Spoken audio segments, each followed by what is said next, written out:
Okay, are we ready, Douglas? We will call this meeting to order. I do roll call and instructions, please. Thank you, Chair. Commissioner Bradshaw? Here, sorry about that.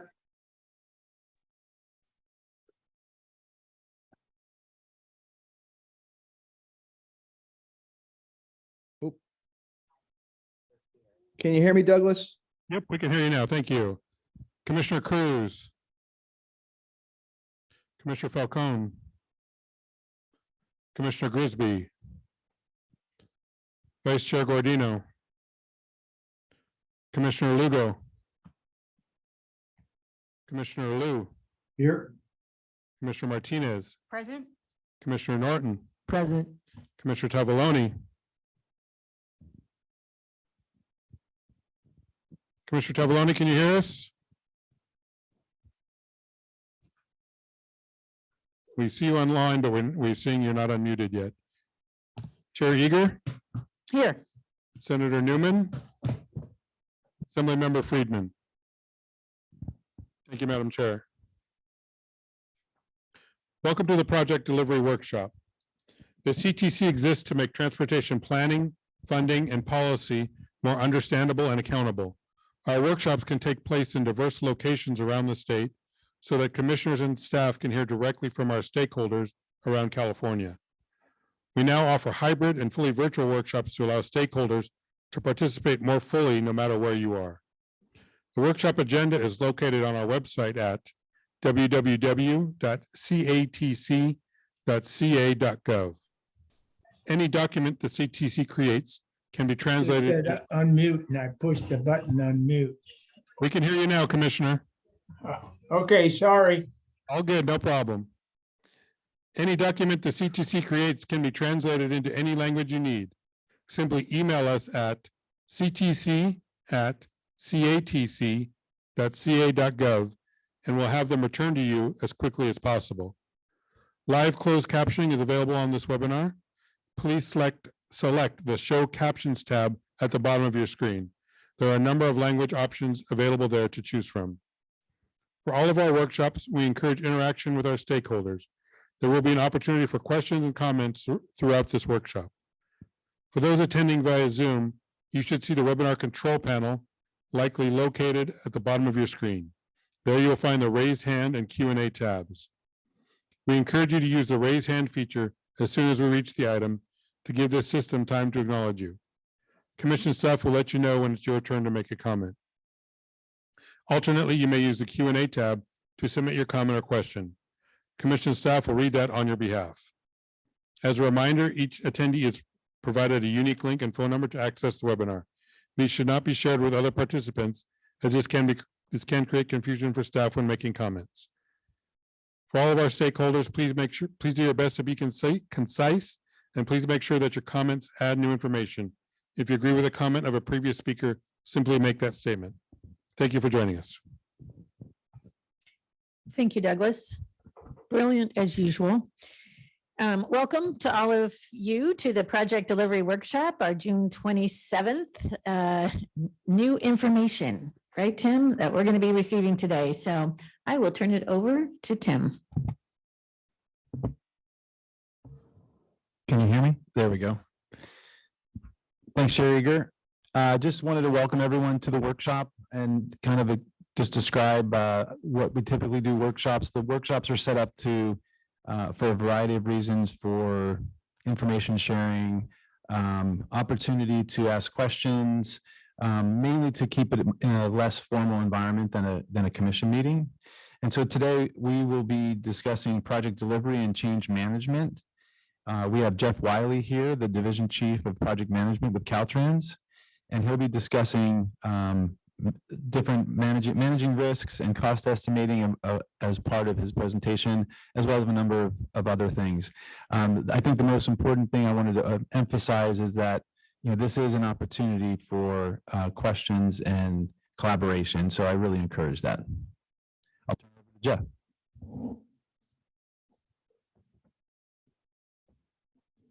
Thank you, Tim. Everybody hear me okay? All right. So I want to thank the commissioners for this opportunity for us to come in and provide you with a project delivery workshop on kind of our project delivery methods, schedule. Also going to talk about risk and change management, as Tim alluded to. So I want to thank each of the commissioners, Chair Eager, Acting Executive Director Taylor, Tim, his staff. But I also want to give a special shout out to my staff that helped with gathering the data, putting some analysis together so that I could provide the information to you. Next slide, please. So here's what I'll be covering today. Going to talk a little bit about project delivery, our project development process, give you a little insight on what kind of risks we look at. Then I want to go through a high level on how we actually put schedules together. We usually talk about phases, so I wanted to give a little more information in terms of how those beginning of phases and end of phases are put together as we schedule projects, because that has an impact to how we manage the risks and manage the changes. I'm then going to cover the estimating process and cover the risks that we see in there as well, along with what kind of risk tools we have to manage those risks as they come up. As we go through this, like Tim said, if you've got questions, feel free to interrupt me. Happy to answer those questions as we go along. If there's something that I'm going to cover later in the slides or later in the presentation, you can always jump around. Next slide, please. So starting, you guys probably all seen this graphic before. This is our high-level look at project delivery process. It starts all with the identification of a need, then it goes into the planning process. Once the planning process and the PID is completed, the projects get programmed and then allocated, and we go into what's called the environmental phase, PA&ED. Project approval and environmental document is what that stands for. At the completion of that, we come in again for an allocation to allocate our right-of-way, capital and support, and then allocate our PS&E or our design phase. Once the design phase is complete, we also then come in for that allocation to construct the project. You'll notice the right-of-way does extend completely from the end of the environmental phase all the way through the end of construction. That is so we can go through and do our encroachment permits, permitting, and right-of-way parcel administration. I like to kind of start off with this because it provides a basic way to show the sequence of how we go through projects and where the allocation parts are. Next slide. So it says PS&E, and I know Yes. that's the design phase. Oh, What yeah. does that actually stand Oh, for? sorry. Plans, specifications, and estimate. So at the completion of design, it's basically the contract package that's there. So that's comprised of the plans sheets, the specifications, and then the engineer's estimate. Sorry for not covering that. So you've seen the phases a lot, and we talk about phases when we come up for actions, because if we're doing time extensions for an allocation of a phase or completion of a phase, or if we're getting a supplemental funds request to either do provide support to a phase or get capital for the construction phase. I wanted to kind of give you a little insight on how we develop the schedules, though, that really drive how those phases get lined up, where those allocation points line up within the fiscal year calendar, because that's important to the risk management and change management strategies we use. So each project has a unique schedule that gets initially developed during the planning stage. So very early on in the project, we look at the scope, we look at when that project is budgeted for, and then we use the project development team to look at the various tasks that have to be completed. So we break each phase into a set of tasks. Those tasks may be preparing the draft environmental document for then circulation, bringing that in, making the changes, and then another task for doing the finalization of that environmental document. Project report goes through something very similar. The project development team looks at that scope. The durations are dependent upon things like the type of environmental document. Of course, a simple environmental document takes less time than an environmental impact report or something that's a higher level. Also, the type of work that's going to be part of that project. If it's a straightforward rehabilitation, we can probably decrease the design schedule and the construction schedule. But if we're going to also bring in ITS elements, maybe do a barrier replacement or do a culvert. So as we get more assets that we're touching into the project, it tends to draw out the duration required for both the PA&ED, the environmental phase, and the design phase, and also the construction phase. The other thing that we don't really control, but we use a guess on, is when we have to go to externals. So if we need utility agreements, if we need permits from Army Corps, if we have to coordinate with the railroad, we kind of take an estimate of what that time's going to be when we're establishing these initial schedules. We make assumptions based on history. Oh, it may take 9 months, it may take 18 to get through some processes. So that's all built into the schedule. So the graphic I've got up there is from a project. It's a more simplified project, but kind of shows how those various phases and the tasks within them stack up to drive that schedule. So you can see the PA&ED for that one, they broke into 3 tasks.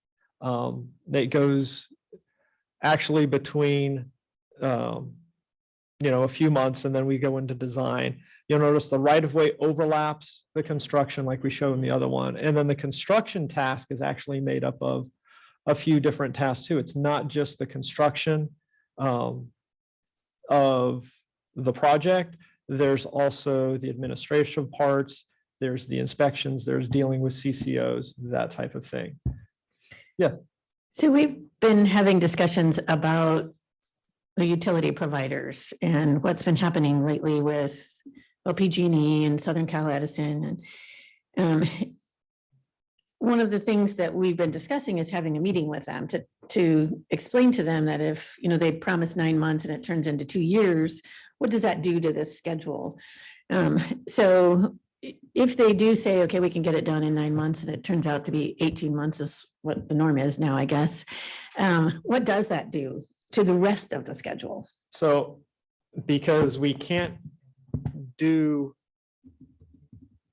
let me try to, so because each phase is dependent upon the previous phase, and I'll get into this a little bit later too, we can make some adjustments to maybe where we do some work to try to get around that. But if it's something that is definitely dependent upon them getting a utility, say, relocation plan back to us in an amount of time, it will stretch out that design phase. And if that design phase stretches out, then that entire construction phase is going to have to move because we can't put the project out unless we've got some of that tied down.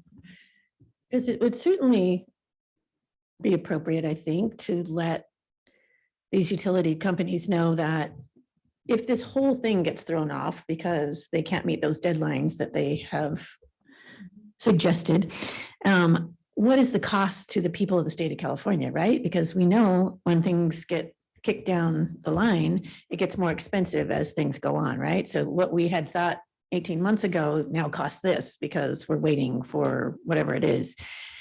So I think it would be good for us to have that information on, what would those cost estimates be if things get delayed during that process, so that when we have those conversations with utility companies, we can say, it might be okay, internally for y'all to say 9 months, it's really 18 months or 24, but here's what that's costing the people of the state of California.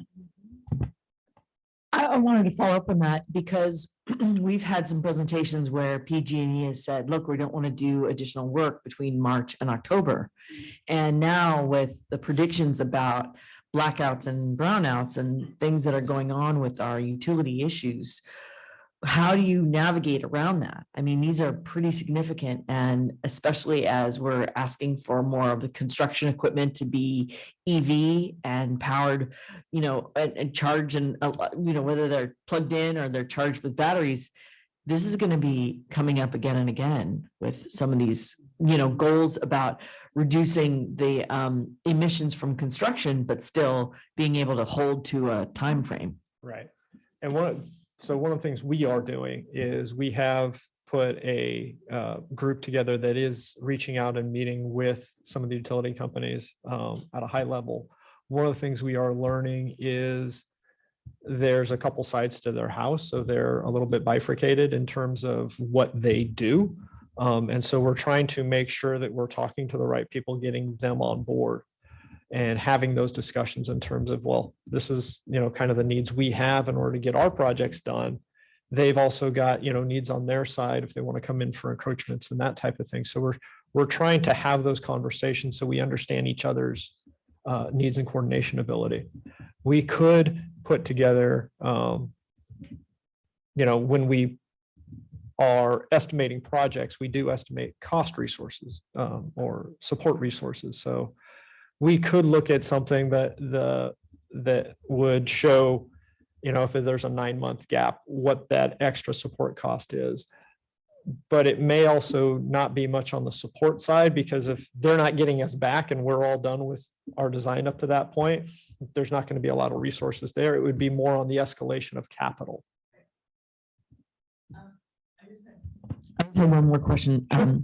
Where does labor fit in? When is it you're doing right away in construction? How do you determine how many jobs it's going to be and in what phases and what it will take to complete the job? Okay, so we do that also in the very beginning. So as we're putting the schedules together, the project development team that's going to be working on the project looks at those tasks, and then based on the work that has to get completed, they estimate their time. They estimate their time based on, and I'll show you a graphic later that goes through this as well, but this is good, so it's a little fresh. They look at what their base time is going to be, assuming, okay, it's a perfect project, right? Nothing ever happens. It's going to take me, few hundred hours to put a plan set together, another, few hundred hours to put the specifications. It's going to take X number of hours to draft the environmental document. So the folks doing that work provide us the estimate. We call that a bottom-up estimate. Then we add on, well, what's the probability that this risk is going to happen? And we'll add some time in for that. Similar, we'll add cost in for that as well. So that's done at the very beginning. And then as we go through the project, we try to make those adjustments as needed.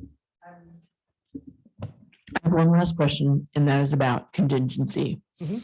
Because we're finding that there are a number of projects, and this is happening with projects that are now going to the federal government, and you've costed out a project, you have everything you think you need, and then the federal government has been saying, nope, we want you to double the contingency because of all these other, and so everybody's having to scramble for more funding just to set aside. Can you talk a little bit about some thoughts about maybe having a revolving fund for those contingencies instead of having this mad scramble, because you can't change your project, but all of a sudden you have to come up with lots more money? How are you handling that? And that may be in future slides. We've been up since 4:30 in the morning in order to get here. So I apologize if you're like, yes, that would be slide 11, but it's on my mind right now. Yeah, no worries. So part of that goes into, and I was going to cover it, or I know it. figured it would come up later, but no worries. You've got women on this panel, so it's right now.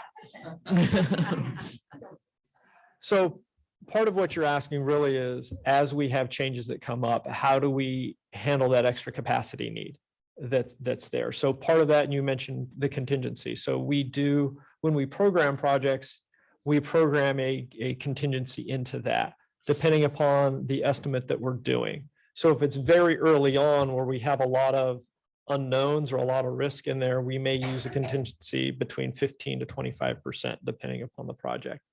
As we're going through the project and we're coming closer to it actually going to construction, we'll reduce that contingency. However, there's always the unknown unknowns. So the things that we don't think about or that come up, if the federal government says, hey, double all your contingencies. So one of the things that we do have at our disposal is G12.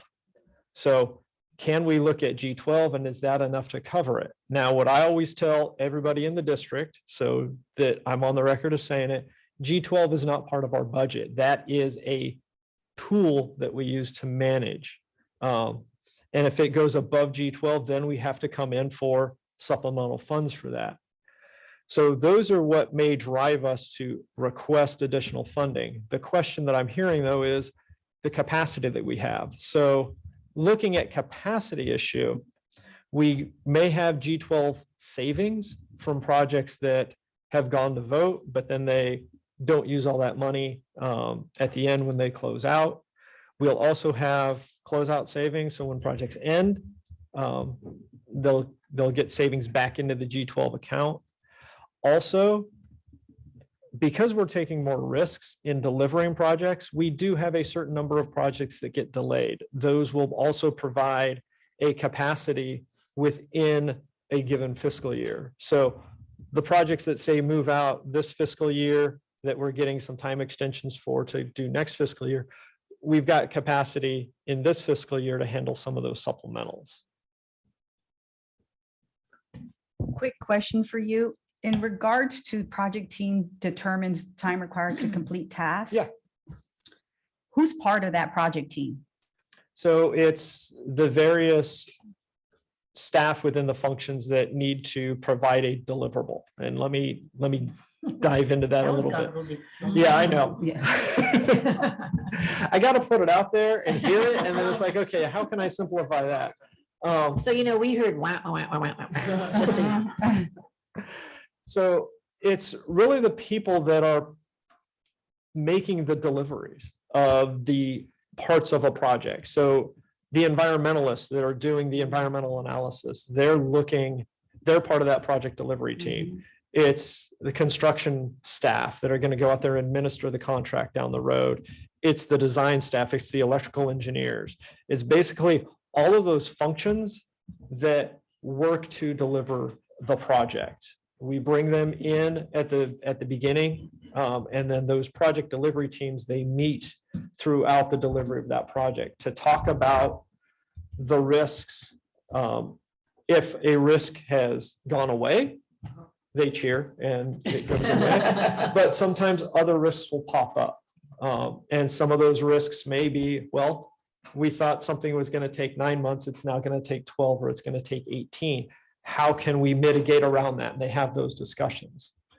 So when they come together regularly, then do they readjust that time and?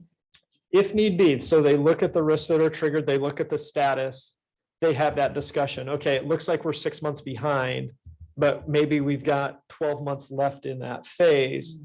Do we think we can accelerate and try and make that? A lot of it also depends on where they're at in the fiscal year, as opposed to what kind of strategy they may employ.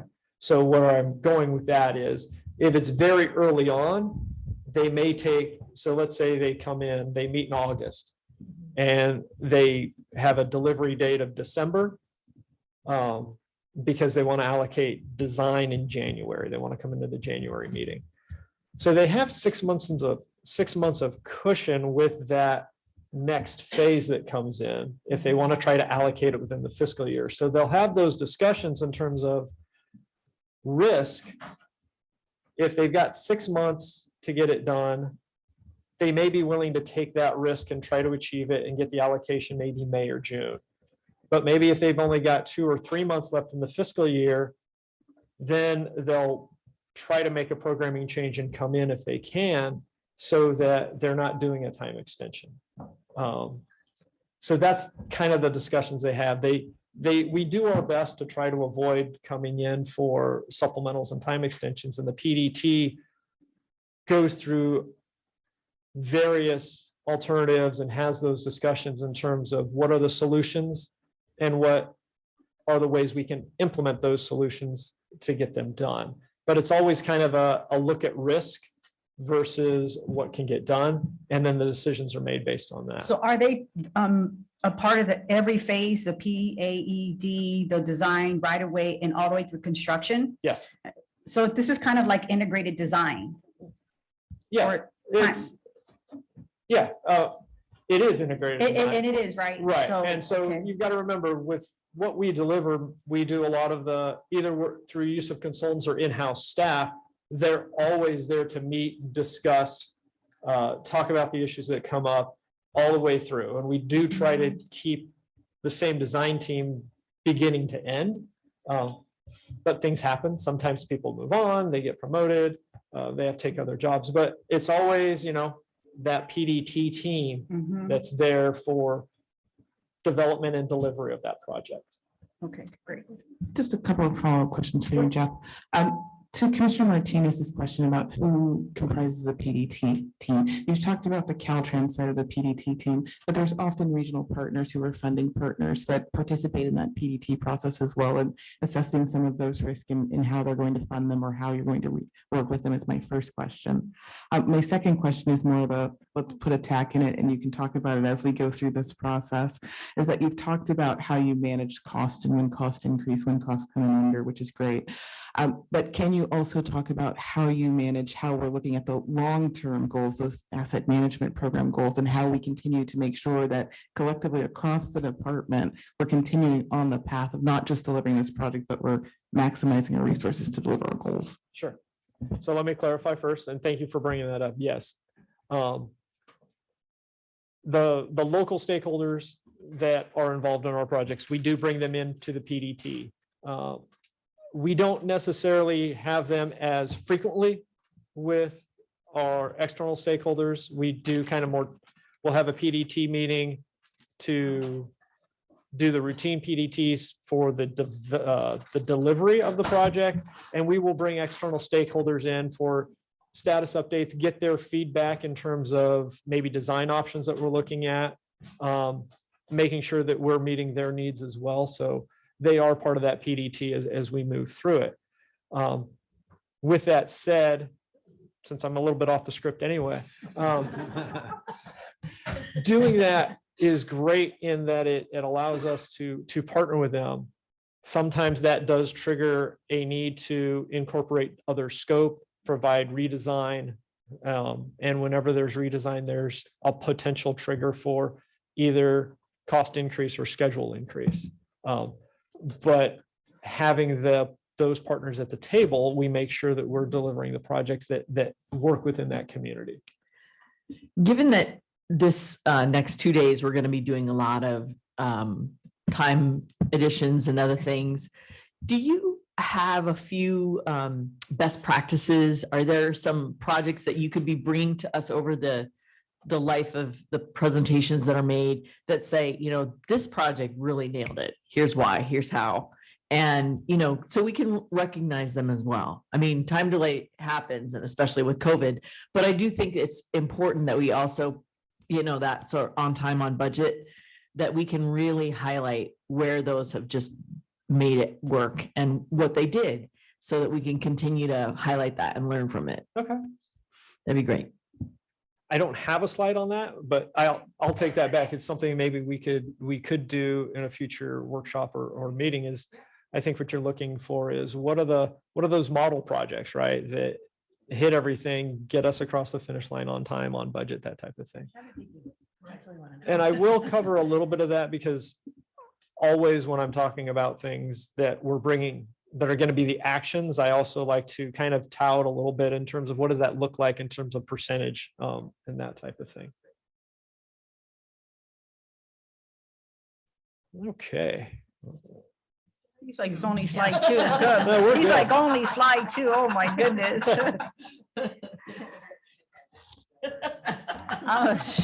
You didn't, we're doing fine.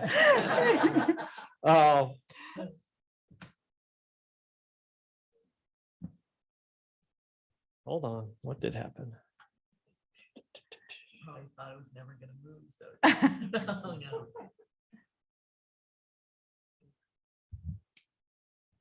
Okay. Let's go to the next slide. There we go. It's just weird because you have a 12 and that's slide 5, but that's okay.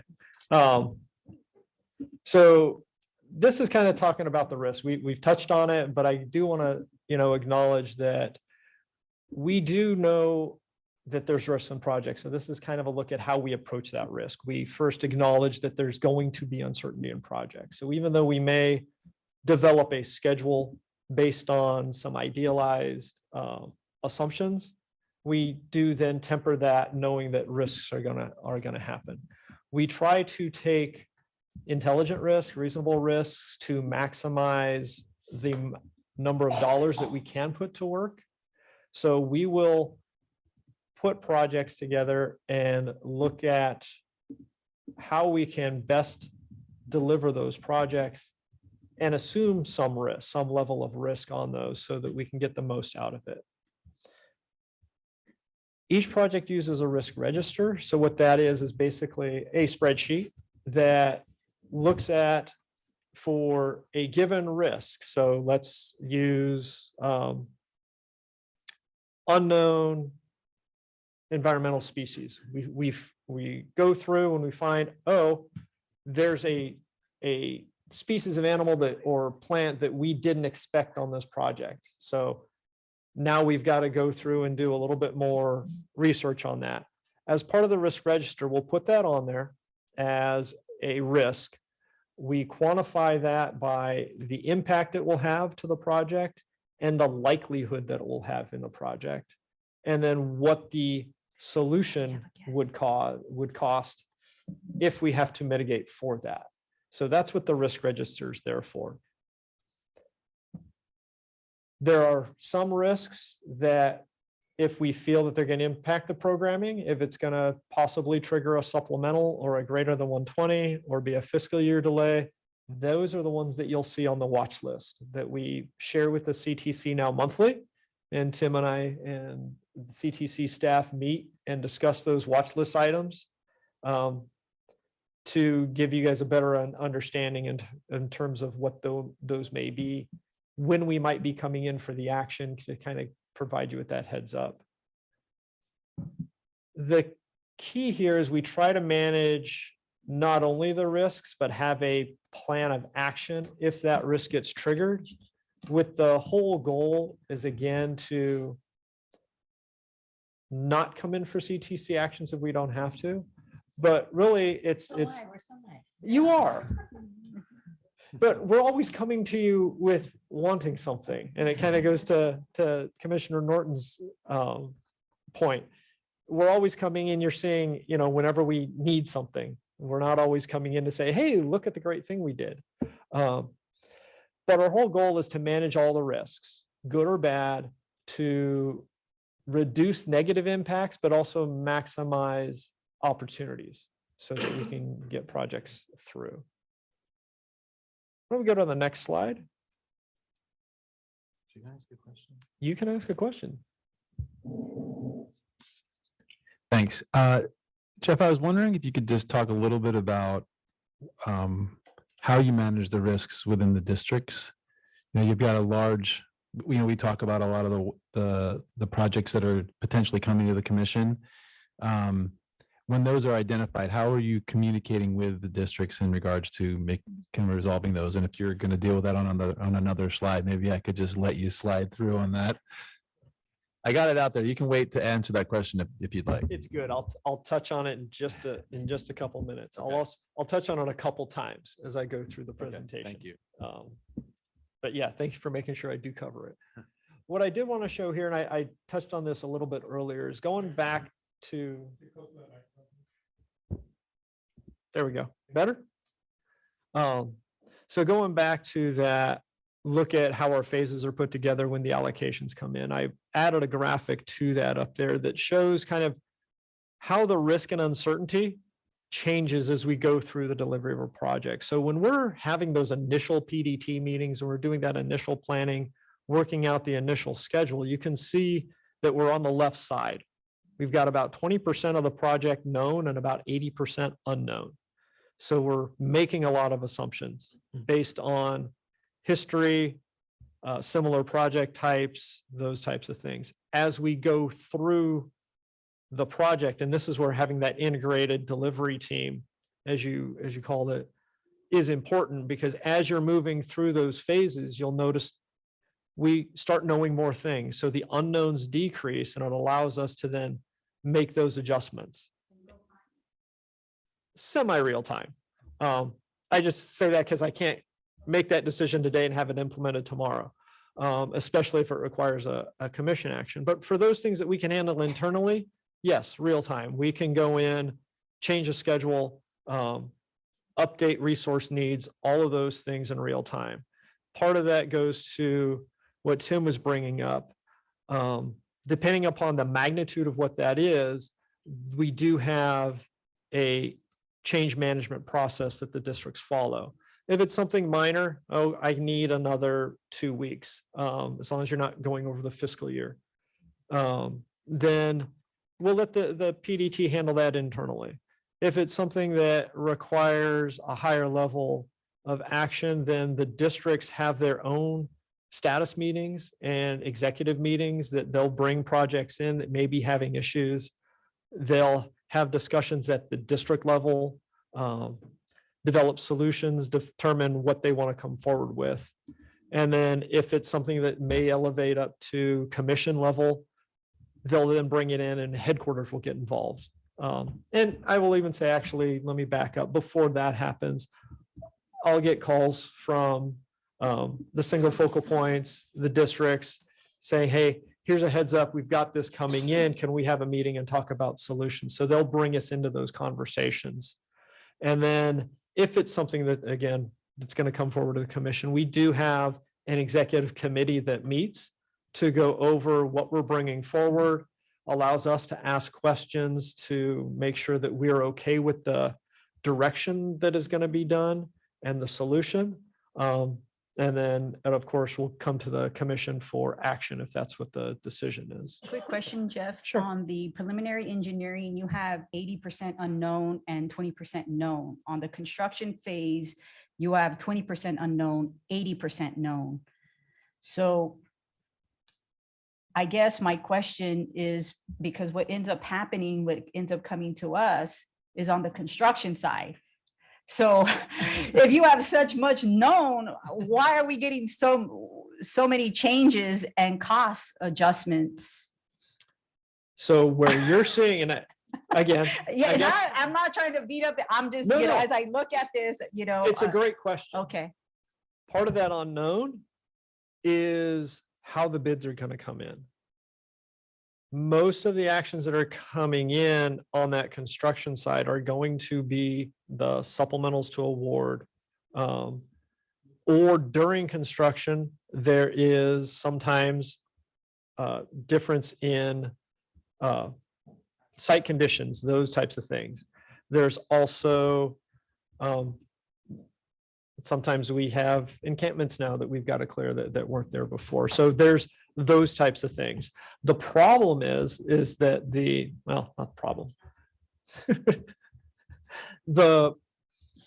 When you have 20% unknown at that point, they can be big items. correct, Um, yes, and and that's what I that's was alluding to, It's that not 20% of the money, no, it's just, yeah. It's 20% of the knowledge. Yeah, the knowledge you Um, have. And it's But it not, contributes to big costs. it can, It can, yes. Yes, Well, yes, Jeff, maybe just to add one thing. But I think Commissioner Bradshaw first had a yeah. comment. I think he's had his hand up for a little Sure. while. Sorry. Oh, I'm sorry, I can't see that. Commissioner Bradshaw?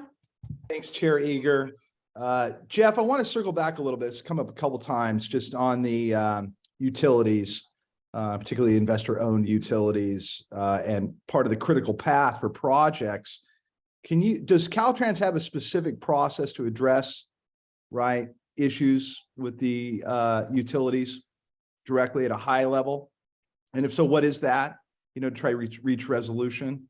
Because again, I'll hold some of my further comments about utilities in a minute, but I wanted to get your take on that. Yeah, so as I mentioned earlier, we actually have started meeting with the higher level management of some of the utility companies, in which we're bringing our headquarters folks in there. If it's for a specific project, we do reach out. We have either the project development team try to reach out. And if that doesn't work, they will elevate within the district. I do know of some single focal points that have reached out specifically to the utilities to find out what's going on. We don't always get the resolution that we want if they're not talking to us. But we do try. Can I make a suggestion at Yes. this point? So we were talking about doing the same thing, right? Reaching out to the upper levels at utilities. How about if we did it together? So if your folks are meeting with them and you invite our folks at the table, there's power in numbers, right? Yeah. And that way, they can hear one message from all of us. If I can, with the pleasure of the chair, if I can just add to it so I don't lose the thought, and that's a great suggestion, Chair Eager. I would also say, and it's come up in a few of our commission meetings, I'm going to speak specifically about PG&E, but it could be applicable throughout the state with Edison, et cetera. Then more and more, but PG&E I know intimately, good or bad, and they constantly talk about capacity and there's capacity challenges. However, they're at the root of that trouble often. And you can look beyond transportation projects and infrastructure projects. You can look at housing, not anecdotally, but literally tens of thousands of housing units not being turned over to tenants because PG&E cannot staff up for a number of reasons, the final hookup. And then there's actually delays starting at the very beginning of a project. And we're seeing the same in the infrastructure for the citizens of the state of California. I really believe in what the process is, and I'll put it maybe this to Tanisha, but these investor-owned utilities, which again, this is just an opinion for what it's worth, but in this form, I think it's appropriate. You have investor-owned utilities or private corporations relatively governed by the Public Utilities Commission. And, basically with a lot of guarantees for profit, no matter what, et cetera. So again, I know this isn't the forum to reform the approach of the PUC. However, they have such an impact on the cost and the deliverables of infrastructure projects. They should be reporting to the commission, frankly. There should be part of the agenda, I believe, from the beginning on what it is. So if they're saying they have a 3-month turnaround or a 4-month turnaround, that should be reported. And if they're not going to hit it, they should be held to account. I'm not sure exactly, Tanisha, what that would look like. I'd love Caltrans' take on that as well. But I would just say overall, from my perspective, both in the day job and serving the state on the commission, it continues to be an issue. Even the shutdown of all work during the summer, because they're concerned about fire, which absolutely need to be concerned about fire, but that is often rooted in their lack of ongoing lack of capacity for maintenance and upgrades that create a hazard. So we literally could upwards be taking 4 or 5 months off production, which is going to affect our goals across the board. Greenhouse gas reduction, energy, and again, transportation, housing, and everything else. So it seems to me there needs to be more account on this strange hybrid of we're a public agency and we're not a public agency, being PG&E. Some comments. I'd love some thoughts on that. Commissioner Bradshaw, just to add to your list, economic development also stops when the utilities don't come in. And if we want to put people to work, if we want to get them houses, guess what? We have to have business here. And if we don't have economic development because PG&E or whoever it is says it's going to take 2 years for them to be able to, connect to a specific place. We're here in California, right? We want to make sure that we bring people in instead of leaving to go someplace else. This is all tied together. And so I think putting this at the top of our list is certainly important. Chair Eager, if I could just wrap up my comment on that question, Jeff, just to connect the dots. And I appreciate Commissioner Bradshaw, Chairwoman Eager's comments. And that's what was my next step in regards to the delivery and development and the risk. You mentioned one thing, there's new issues in regards to unhoused folks, homelessness. And so you're dealing with encampments. They're addressing the utilities component. And so as we look at these phases, Are we looking at the human workforce capacity? Are we looking at the private sector utilities capacity? And if it's not there, then why are we moving forward with these projects? Because at the end of the day, they're going to cost us a lot more money. So how can we be more proactive and in a more collaborative way, bringing maybe additional partners that are not at this table to help us understand when we can pull the trigger, right? So that we don't lose money, we don't lose time, but because the new normal is we have human capacity issues, not just in government, but in the private sector with construction workers. We're having issues on the utility side. And so if we're thinking that, we're going to be able to get all this federal dollars and, once in a lifetime opportunity, we have to be honest with ourselves. Right. We may not get there because of these challenges. So to address that, I don't have a lot on that in my slides, so.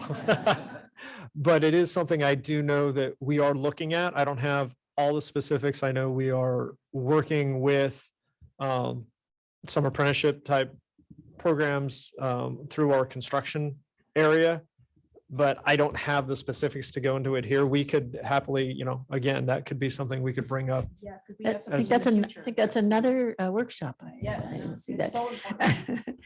Director Taylor, I think you had a I do. One thing response. for Commissioner Martinez, just for the benefit of the group here, is one thing that we've worked with our planning team on is the SB1 program has this pre-apprenticeship requirement. And we've asked we're working with the California Workforce Development Board to bring a presentation to the commission to talk about what the money is buying in that regard, to talk to how we're building that workforce of tomorrow and today. To Commissioner Bradshaw's questions about PG&E and what we can do to collaborate and coordinate with them. I don't have the smoking gun here today with me, but what we can do is we can work with Caltrans as well as the California Public Utilities Commission to figure out what is already being done, what more can be done, what authority we have to push the utility companies a little further if they need to be pushed forward, where we can collaborate collectively better, or where we are collaborating better and things just aren't working for whatever reason, and identify where those pieces are that we can streamline the process in some ways to help further push this reality that we need to get these projects out the door. Californians to work. Yeah, I just think that we need to figure out where do we add the additional risk and uncertainty with these two issues, because they're becoming very prevalent in the work that you all are doing. And we're continuing to see the escalating costs, right? When we could get our best bang for our buck if we are fully well aware. And what are we doing to mitigate some of these uncertainties with bringing these partners to the table, because we're going to continue to have these issues in regards to workforce and utilities as we continue to move forward and grow. Yeah, one of the things, and I will touch on it here, I'm just going to touch on it a little bit later, is, one of the things we are having issues with in some areas is getting number of bidders, and some of that has to do with capacity issues, those types of things. So I did reach out to my focal points last night and says, hey, what are we doing? What are we doing along these lines? One of the things we are doing is we are trying to have more pre-bid meetings in which we bring contractors in the room, answer questions as projects are going out to bid to hopefully get more people involved. But to add capacity to those folks, we also are looking at a mentor protege program in which we take small businesses, partner them up with some of the larger contracting firms so that they can kind of go through an education and understand how to maybe become primes on projects versus being subs. But those types of programs will be the ones I think that will have the more success, being able to graduate those smaller businesses to take on more work. Then we'll have that capacity. If we have more capacity, we'll have more bidders. If we have more bidders, we get better costs. Thank you. You want to welcome Commissioner Grisby? Welcome. Okay. No, we're good. This is great. So back to the graphic that we've got. So yeah, as we go through, we become more knowledgeable about what the project goes. And that risk then changes. Again, having those unknowns, even at the end, they may be large risks that we've got to come in and address. So next slide, please. So here's some of the risks that we'll see in the various phases. So kind of walking through it. early on, when we're getting the project report put together, we're looking at the environmental document. We've got to make sure that we can get the engineering and environmental data, get survey data. As we're bringing the PDT together and we're working with locals and collaborating on things that they need, we may be adding scope to that project early on. The earlier we can add it, the better, but it can impact costs down the road. So we need to temper that a little bit. Or changes to the environmental footprint. That, when we're putting a project together and we think we're going to use one strategy to design the project, and then we find out that now we've got to maybe widen a footing or something like that, it may change the footprint of what we have to study for those environmental reports, which again will then lengthen the PA&ED phase. And then depending upon how much it lengthens, it has that domino effect. Kind of design, we've talked, permitting requirements, design changes that those may cause if we're working with, I know we've got a couple of projects that we've been working with Army Corps of Engineers that may be going over a levee. And it is determined, oh, well, we can't actually do anything on the levee, so now we've got to span it. That may cause a design change that will impact the schedule. Overlapping projects, if we know that a project is out there, we may have to change how we are going to sequence the project out in design so that we can avoid it. Sometimes if it's one of our own projects that's also in design, we'll do a combine it vote. You guys have probably seen those where we'll bring two projects in, we'll allocate them at the same time, but they'll go out to vote as a single project. That's an opportunity risk if you think about it. Right of way, we've talked about utilities just a little bit and the impacts that they'll have. We've also got railroad that can come in and we've got to work with them and make sure that our designs meet their approvals. So we need those approvals as we're going through. And then property negotiations. One of the things that I think we've seen over the past few years, because we're doing multi-assets, because we're putting more on our projects, we are seeing a little bit increase in the number of parcels that are being impacted. And so that requires more right-of-way work to be done. And then in construction, so that 20% that's out there, site conditions. We may assume certain site conditions, whether it's archaeology or environmental. And then as we're going through the project, we uncover something that was unknown. It might be an abandoned utility even, which then causes us to now have to stop the project, reevaluate, figure out what that utility is, bring in people for archaeology, that type of thing. Material supply chain, that has been an issue in getting the right material out to the job so that we can get the work done. And then again, if there's an adjacent project that we didn't know about, that can also impact our construction. So just quickly, and then I'll go to Commissioner Liu. So we have seen lately in the construction phase, all of a sudden there are protected species that are found during this phase. There's not a way to know that they're there before you get to that phase? So we do our environmental studies upfront. That's part of the PA&ED. The environmental studies are done early on, and then they do, and I'm not a biologist, so I'm not going to go out of my lane. But we do also continue those as we're putting the projects together. But there's some species that, yeah, we may miss just because of the way that species acts. It may not show up when we're doing a biological study. It may not have been known to be in that area before, and all of a sudden it shows up. Personal experience I had many, many years ago in designing a project. We had a parcel of land, it was ours, but the project got delayed for one reason or another. By the time we actually went into design, we went out to check the site again. It was after a very large rainy period, and we had some species of plant that decided to crop up in the area. Wasn't there when we started. So sometimes it's just the way things migrate, the way things come in. That's about as much as I got there. Commissioner Liu? Yeah, thank you, Chair Eagle. It looks to me like this is a pretty comprehensive list of things you can't control. I mean, to some extent, the projects, if they're your projects, maybe you can control the projects, overlapping and coordination of them and so forth. But a lot of those projects aren't your projects. So I guess my question here is this the list of comprehensive? Is it inclusive list of all the things that happen during this project process that you really can't control and you don't have control over, and you kind of have to play it as it comes? I would not say this is an inclusive list by any means. It's kind of, I tried to put it together as a high level list in terms of these are some of the common things that we see in those phases. There's others that I didn't put on the list that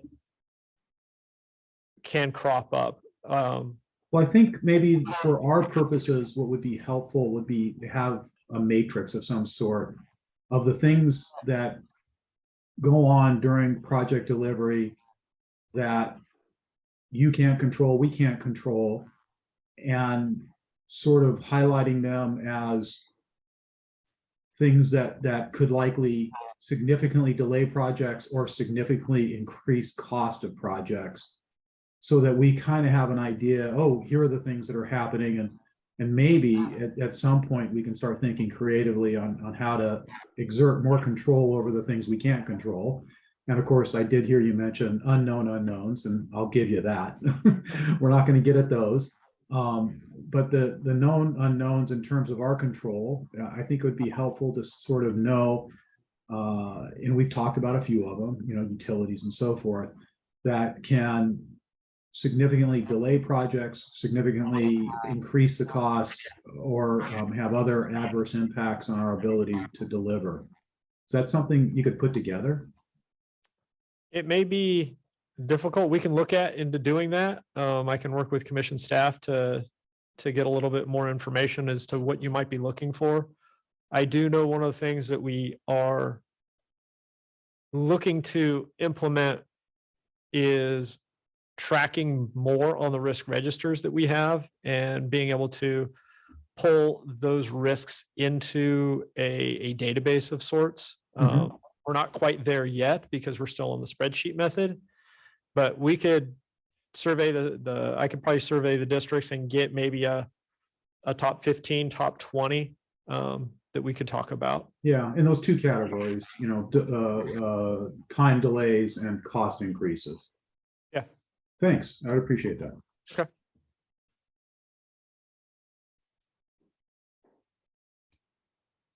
Next slide. So as we've talked about here, when we have risks, it triggers scheduling delays. Can also, and I'll cover it again when we talk about costs. So we do have tools that we have in our toolbox to manage those. We try to do as much as we can internally through adjusting the scope or the resources. So what I mean by resources is the support staff. So one of the things that we can do if a project does get behind because let's say something triggered and caused a delay for us to be able to get a deliverable done, but now that's behind us. We can go ahead and, instead of having 2 people, 3 people working on that, maybe put 6 on it and really accelerate it. It doesn't work with all of the deliverables. You don't want 16 designers on a bridge girder or something, but we can work within that. So we may increase the resource needs in order to keep the schedule or adjust the schedule out slightly. The other thing we can do sometimes is look at the task that work was supposed to be done in and either do it earlier if that's possible, or make some assumptions, put part of that task on hold as we wait for utilities to come in, or if we wait for a design solution to come forward. But we can make some assumptions based on that and continue to move forward. Doing that might increase other risks because you'll make an assumption and that assumption may turn out to be incorrect. So you've got to go through some redesign. Then we get into what we come to the CTC for. So probably the lowest level of that is when we make a programming adjustment. We come in outside, and I'm going to start using this term, fiscal year of allocation. So if we have a phase that is unallocated and we're not in the year that it's going to be allocated, we can go and make and request a programming adjustment or a programming amendment to that project. Move that allocation into a different fiscal year, move the schedule out easier. Other things we then get into when we are either in, well, if it's allocated or if we're in the fiscal year of allocation, we're not allowed to make the programming adjustments that way. So that's where we trigger time extensions. We've got 4 basic types of time extensions. We've got the allocation time extension, which is if we're not going to be allocating it in that fiscal year, we do a time extension and we'll allocate in another fiscal year when that comes in. We've got the contract award time extension, which is if we are unable to make the award within 6 months of the allocation, then we come in and ask for more time. I'll get into some of the reasons behind those. We also have the project completion time extension. Those are basically when we're in construction and we're not going to finish it within that 36 months. And we now need to ask for more time. And then the last one on the list is kind of a 2-parter. We call it, it's called the project development expenditure time extension. Long name. I didn't make them up. Those are in the shop guidelines, right?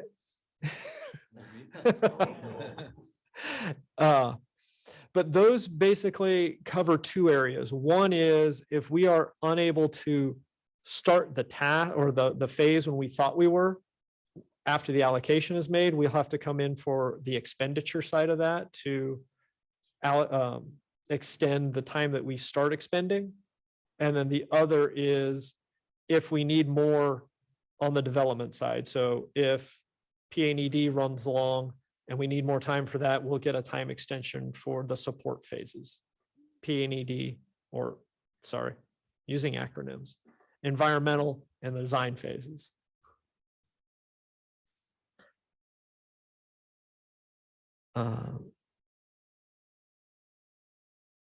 So yeah, I kind of covered that. I wanted to, again, kind of make sure the time extensions and which one we're allowed to use is very dependent upon where we're at with the project.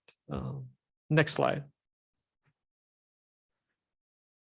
So I know there's an interest in our use of time extensions, how we use them, how often we use them, what the durations are. So what my staff did, and working with financial programming as well, so thank you to them.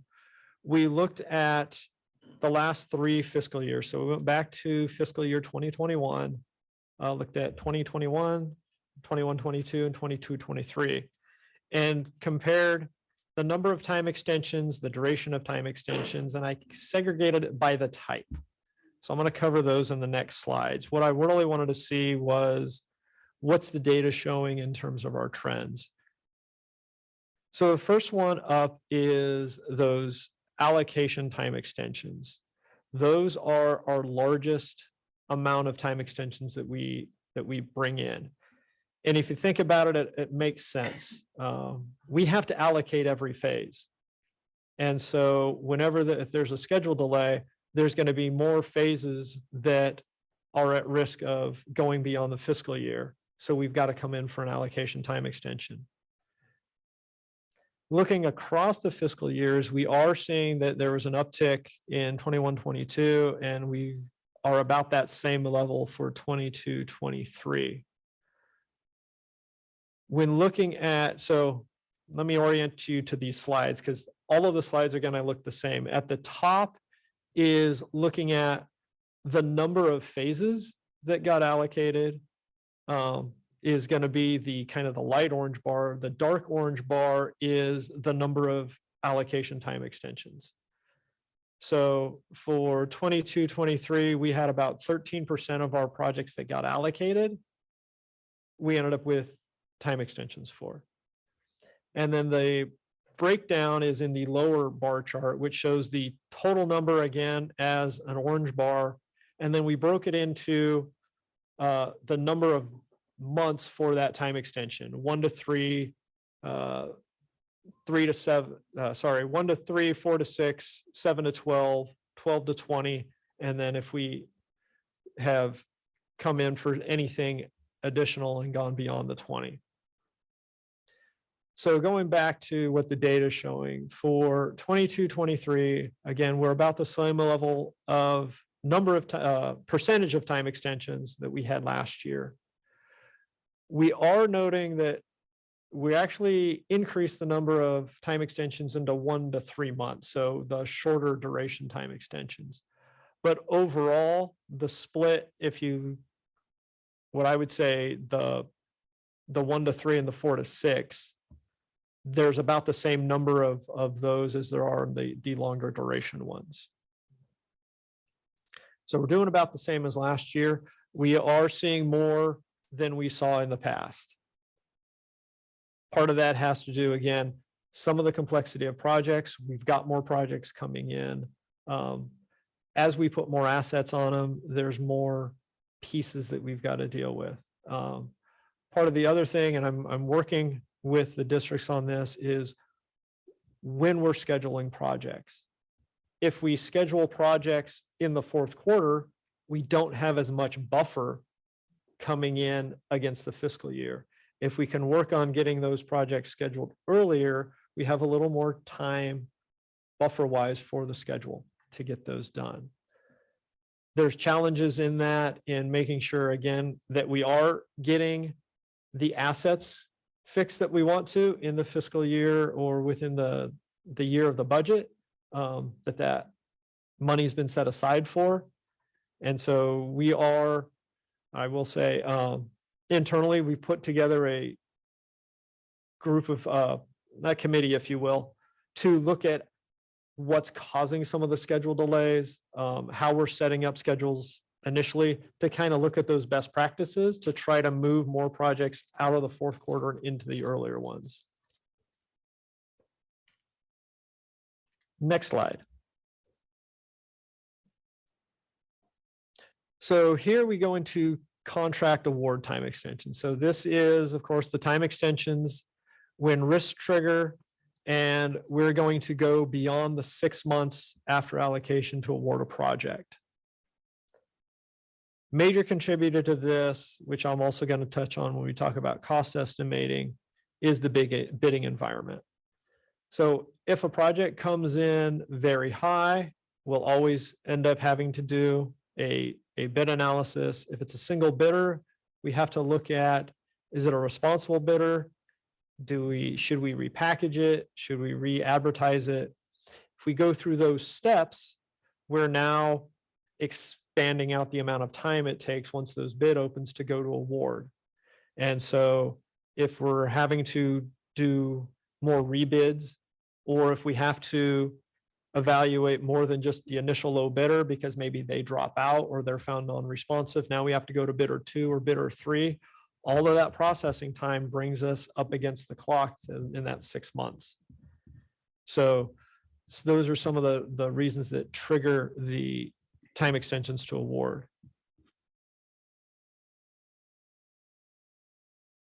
Next slide. So project completion time extensions are, again, all on the construction duration. Can you go back one? We Sorry. can. So the number of months, Yes.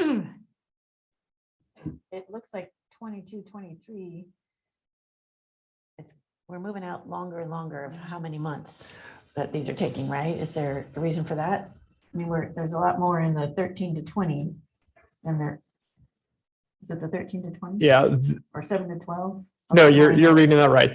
We are seeing an uptick in the 7 to 12 months. Part of that has to do with, we have seen a few more single bidders that cause us to go reevaluate, repackage, come in. The other thing too is we only get one chance to do a time extension. And I think there is a propensity to be a little bit more conservative because we don't want to come in for post-fax. We're still working on it, but we've told everybody we don't want to come in for post-fax anymore. So I think there's a little bit of conservatism going on. I can look into that a little bit more. Chairwoman Eager, very quickly, in regards to the procurement and just bidding process, are these state mandates, or does Caltrans do you have flexibility to make changes to the bidding process? I'm not sure I understand the question. So, you all go out to bid just like local government, and you have to choose the lowest bidder. And you have time requirements when you send it out. Are those state mandates? Yes. They those are. Yeah. And the reason why I'm asking this, I just wonder, when was the last time we revisited? So much has changed. We are in the 21st century, and we're constrained in regards to these mandates and statutes that are causing us problems.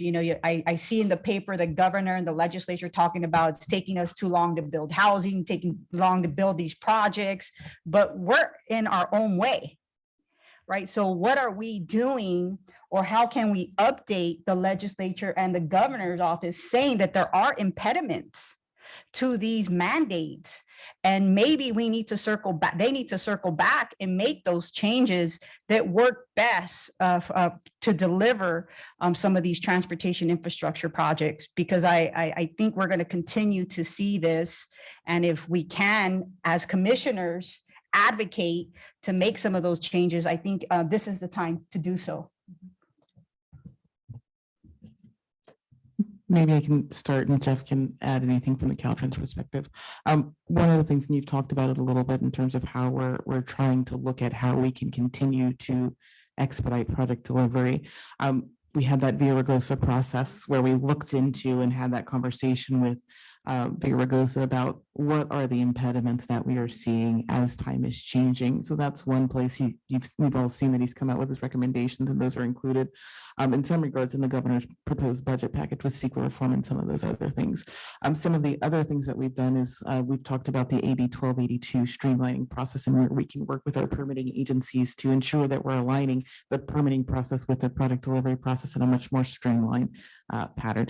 If you think it's bad, if you had come 10 years ago, Jeff would have told you it would have taken years to get through the permitting process. So we've seen progress through that process as well. And we continue to try to refine those processes. So every chance we have, we kind of have this conversation, this high level conversation of what are those big ticket barriers that can be overcome through collaboration and having these conversations like we're having today, whether it be with utility companies, the regional agencies who are helping fund the projects, and the resource agencies as well. There's also some of the things we're looking at is, again, kind of going back to under the things that we can control, are there ways that we can streamline the delivery side of things, get things done quicker? One of the things that we have looked into the past is right now, traditionally what we come in is we come in for allocation, then we'll do an advertisement, then we do bid opening. We can have flexibility in that we can advertise prior to the allocation. We're just not allowed to do the bid opening. We've done that on kind of a pilot mechanism to see if it really saves us a lot of time, or if there's additional risks that maybe we don't account for there. So that is one of the things we're doing along the specific time of getting it to award quicker. So once we get it awarded, it goes out to construction. As it's in construction, then we are left with project completion time extensions. A lot of times,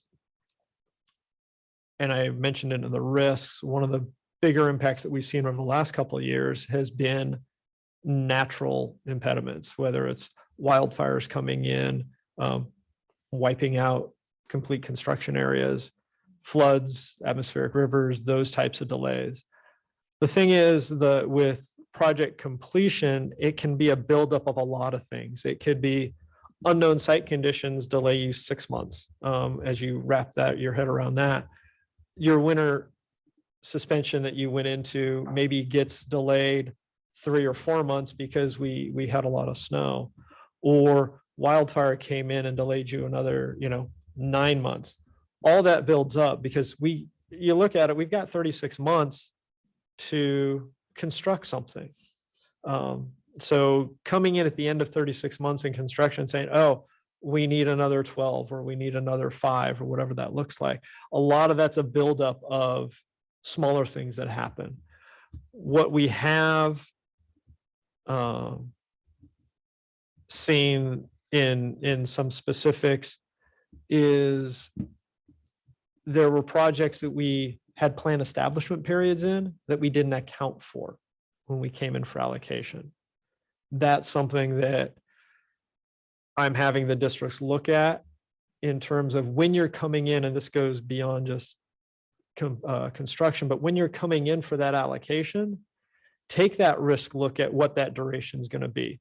If you know you've got a complicated partner to get permits through, or if you know that you have got plan establishment, or you might have to do some mitigation out there after construction, ask for more time when we're doing the allocation. We can do that. We can come in and request the allocation and ask for an additional 8 months up front. And then we don't maybe have to come in for a time extension for that if it occurs. Now, we don't want to do that all the time.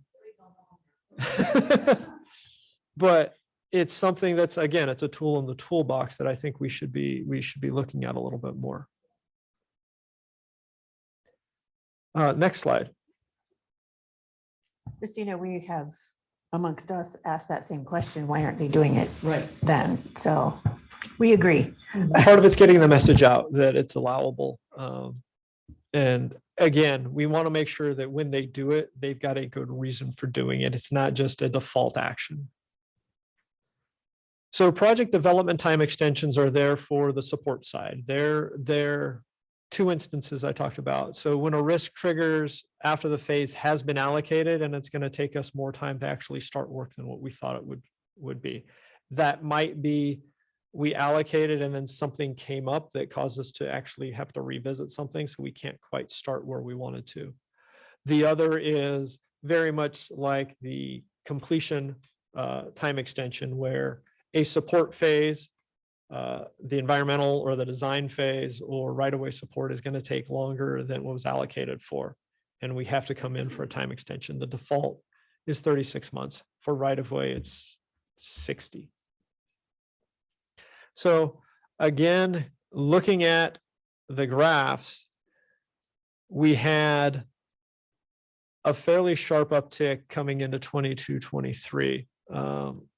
And we're also seeing more longer duration ones that are coming in. So I reached out to try to find out what's going on with that. I'm finding that the common reasons that I'm hearing about tend to be design changes again that come in either through having to make design changes to get the permitting to satisfy permitting agencies.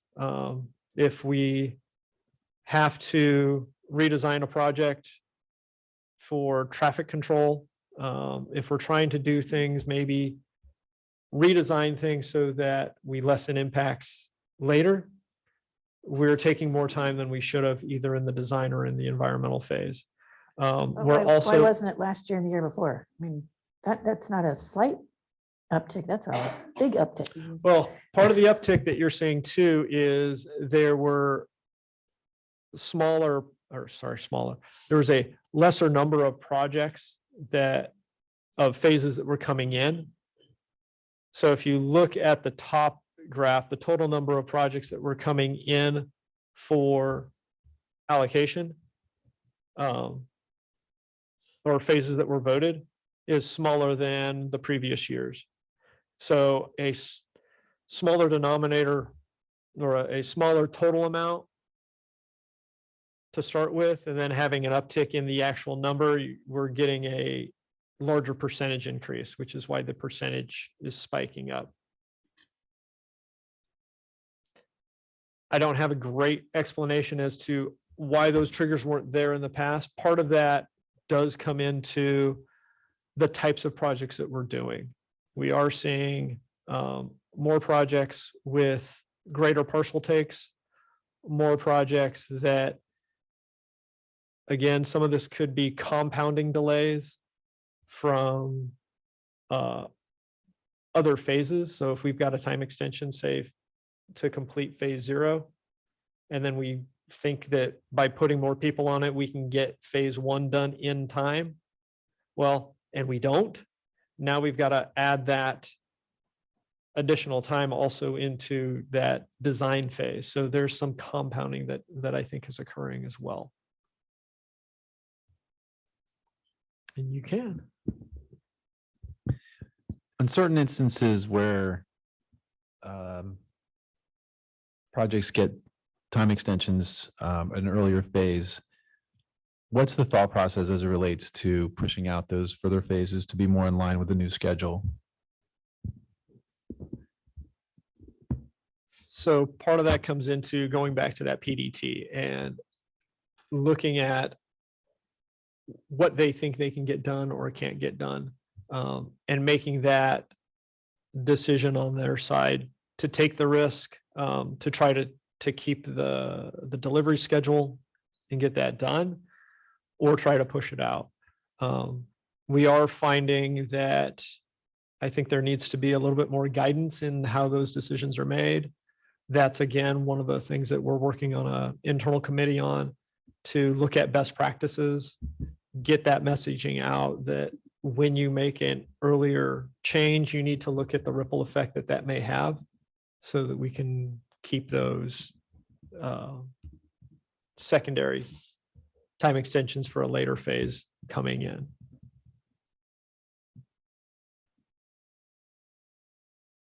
Next slide. So a couple of things we're doing for improvements on timely use of funds. Not up on the slide is, we do continue to continually work on improving our scheduling. As mentioned, one way, which I think is probably the most promising, is doing the review on the duration of a task as we're coming in for allocation. I think that could be a very good way to limit the number of time extensions, as long as we do it in a smart and judicious way. Other improvements that we've been looking at, and that's what's up on the screen. And yes, the table's there to be just representative. It's not, I'm not expecting anybody to go in and read it. It was just there to show, hey, right now we're still in the spreadsheet phase of looking at how we do reporting. Back in August of last year, we came in with some post facts. We said, we're looking at the way we do reporting. We're looking at that universe. We're still doing that. It's taken a lot longer than anticipated to make sure that the data systems we have, that we know which ones are the ones we should be pulling the data out of, making sure that those can be updated and that those can share information across systems. A little more complicated than we thought it was going to be. We have made headway in that we've gotten the systems established in which we're going to call the system of record. That's where the source data is going to come out of. We've been working to get those systems to talk, and we're working on getting the coding done to do much more automated data handling versus manual data handling, so that we can be more efficient. We do have an interim process in place. We're partnering with financial programming to make sure that we're getting all the information needed, and that we are doing a little bit better job of the monitoring and tracking with the districts, so that they know where they are landing with their timely use of funds. And we're continuing to work with commission staff in terms of what those reports look like, how we're doing. Can I maybe ask a question of you, Jeff? Sure. Sorry. Just one request, I think it is, in terms of collaborating and coordinating with our team. Oftentimes, when we're working on these time extensions, and there are a lot of unknowns, and so I understand sometimes it's the last meeting where we really identify that we need that time, and there's some other things. Where possible, can we try to encourage the districts to come in sooner than that last meeting so that our team has time to work with your team and the districts to really understand the reasonings for those time extensions and those different things so that we have time to work through the process and kind of get to a place where we all feel very comfortable with what we're recommending. I think that's possible. I think we're doing it now, but I just want to make sure that that's happening and we continue for that to happen. Yeah, I think we can. I think there's opportunities there.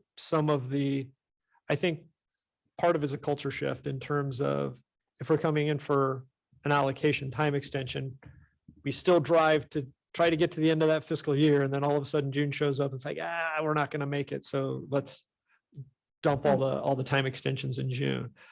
But there's also times where we do know what the schedule is going to look like early enough. And I think if we're bringing those in earlier, we can have some of those conversations to maybe either lessen the load, that type of thing.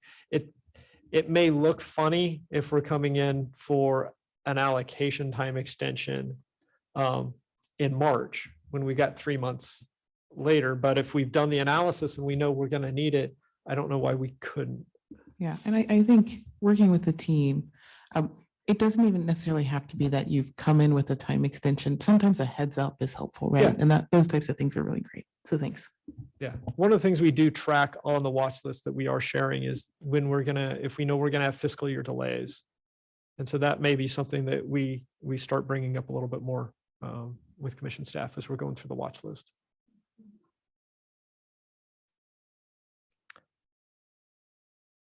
Okay, that's the bit on scheduling. So next slide, we'll get into cost estimating. Madam Chair, this might be a good time to ask the attendees if they have any comments or questions.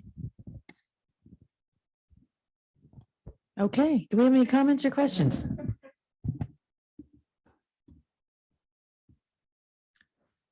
Thank you, Chair Eager. I do not see any virtual attendees indicating they wish to comment at this time. And I think we will take maybe a 5-minute break here, just to get coffee or whatever it is we need. Yes? Sure. You're all good there? Yeah. Okay, 5-minute break. We will come back at 11:45.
I hope so.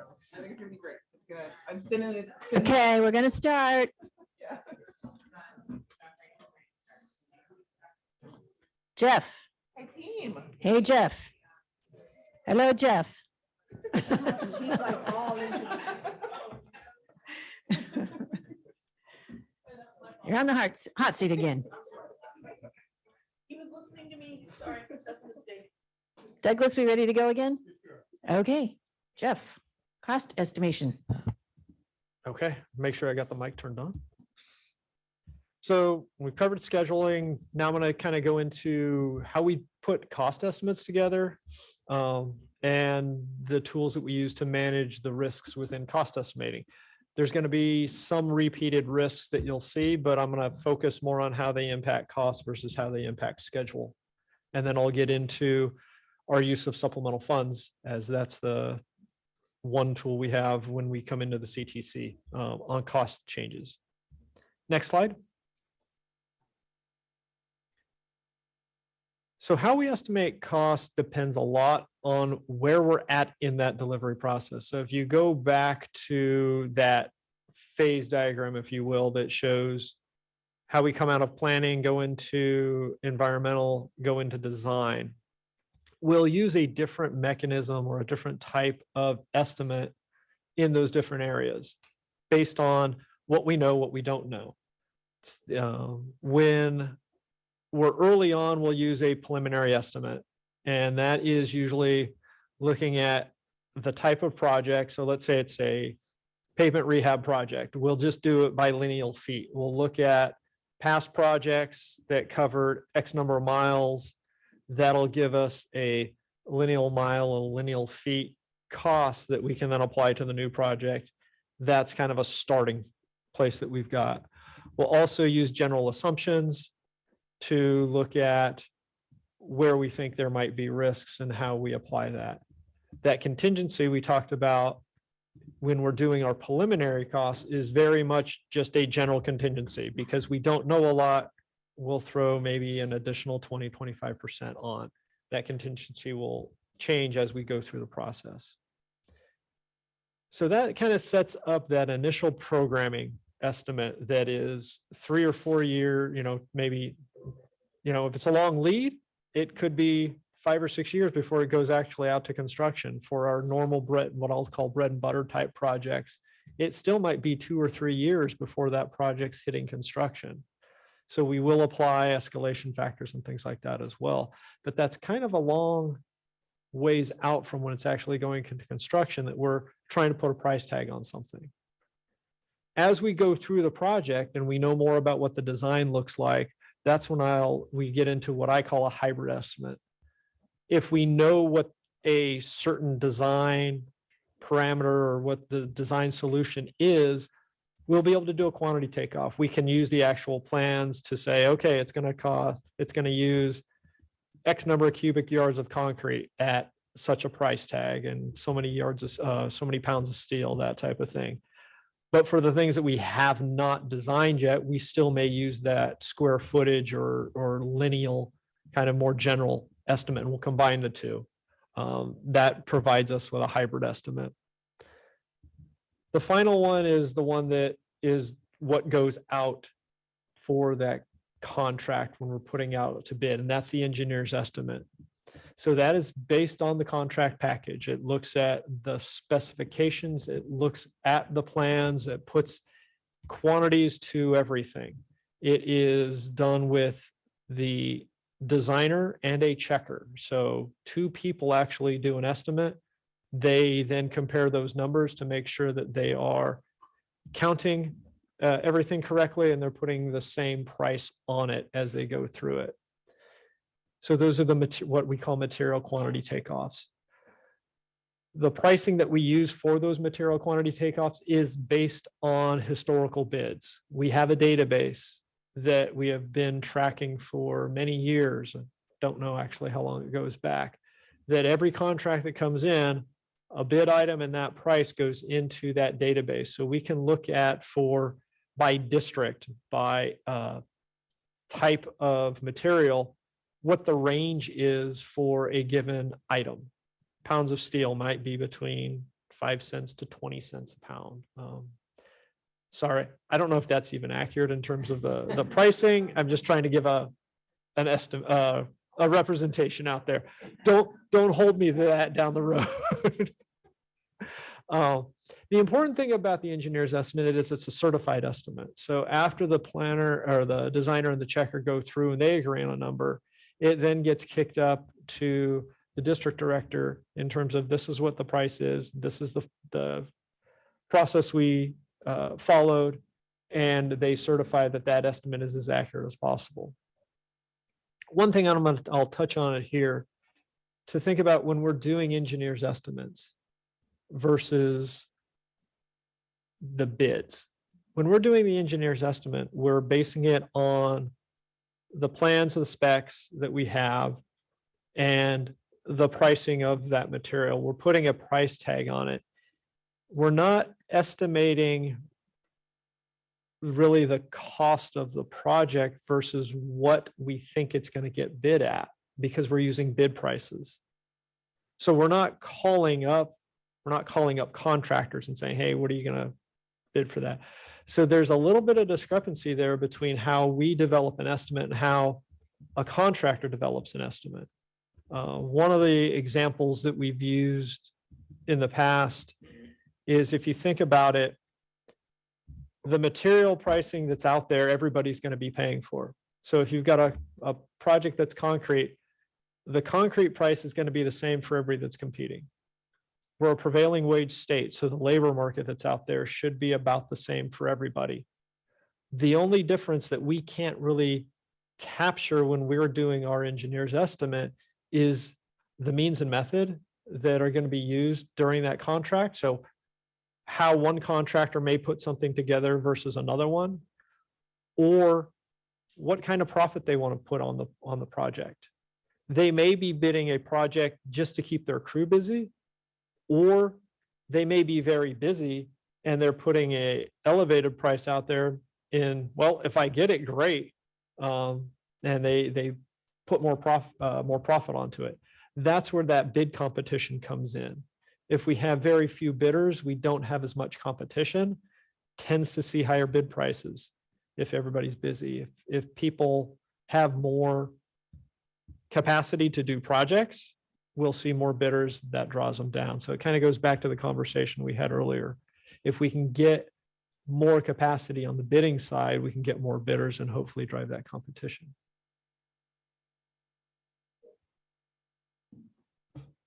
Thank you for that. Maybe you covered this before I arrived. So if you did, I apologize. But has there been some level of consolidation in the industry, reducing the number of people who might bid as a result over time? I'm not sure if I would call it a consolidation. I would think, and this is kind of how we talked about it earlier, we're putting out a lot more projects. And so when you were increasing the number of projects that are actually going out to bid, if the industry is not growing as fast as we are, that causes some of that capacity issue. So I don't know if it's much consolidation as it is capacity. Thank you. Yeah. Next slide. So I'm going to go through this pretty quickly because getting into the details would be quite boring. But this is basically showing how our estimates are put together. It's broken into 4 different components, if you will. There's a base estimate, there's the risk component, there's an escalation, and then there's the unknown risk that we've kind of talked about earlier. That base estimate goes into, again, looking back, last slide, depends on where we are within the project delivery. So looking at it from the beginning, you're going to have a base estimate that's going to take out a lot of your risks. Look at just what's the material being used, how much is that going to cost, whether it's a square foot estimate or if it's a detailed estimate. We then look at, and so that's where the base comes in. We then apply the risks to that. If we have a risk that may trigger a additional concrete use, or it may trigger additional costs, we'll capture that on the risk register. We'll look at what the likelihood is and what the level of impact is going to be, and we'll apply a percentage of that in what we call the known risk. We'll add that onto the base risk. And then we look at escalation. So if we're doing something that's going to get constructed 3-4 years from now, we'll apply our escalation factor that's supplied in the step estimate, or that we use in the SHSMP, and use that multiplied by the number of years. So if it's say 3.4%, we'll take that compounded over say 3 years and then apply that to the estimate. Those three components are what makes up that programmed amount. So when we come in next year with the 2024 shop, and we've got all these new projects coming in that we're programming, and they've got a dollar cost estimate to it, that's the programming amount. That's how we develop that. As we go through, there's going to be those unknowns that pop in that we have to mitigate. That's that layer above. Those are the adjustments that then we have to usually come in. We'll either do through G12 or a supplemental, or if we can make a programming adjustment, if we can do it ahead of time, if we're not in that fiscal year of allocation. Jeff, on Yeah. here, I don't, do you also add the life cycle of a certain project? Part of this? We don't put in life cycle costs here. That comes into basically as we're looking at we'll consider life cycle costs when we're looking at design solutions. So for example, something may cost a little more, but it may have a longer life cycle. So it's worth actually increasing the cost at this point in time to do, I'm going to say, structural concrete paving versus asphalt paving. We can get a longer life out of it, but it's a little more expensive. So do we take the time to put that in now, or do we do more of those projects down the line? But in terms of when we're pricing things out here, we don't take into account the life cycle, if you will, that way. Okay.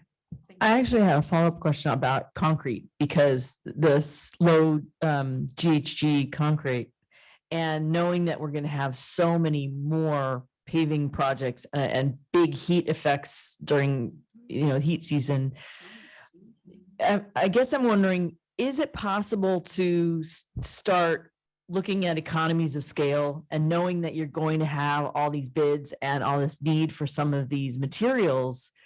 What is the state's ability to be a pretty aggressive buyer of the materials on behalf of all these contracts so that you can get a good price? We do have a state furnished materials program for some things. Usually those types of the construction materials, concrete, steel, we're not doing. I don't know if we want to tie the market up, but I understand where you're going with that. One thing we do try to do to mitigate that, though, and it is something that we actually do to also try to increase the number of bidders we have, is we do a 24-month project look ahead that we post publicly on our office engineer website. That looks at the projects that are going to be advertised in the next 2 years.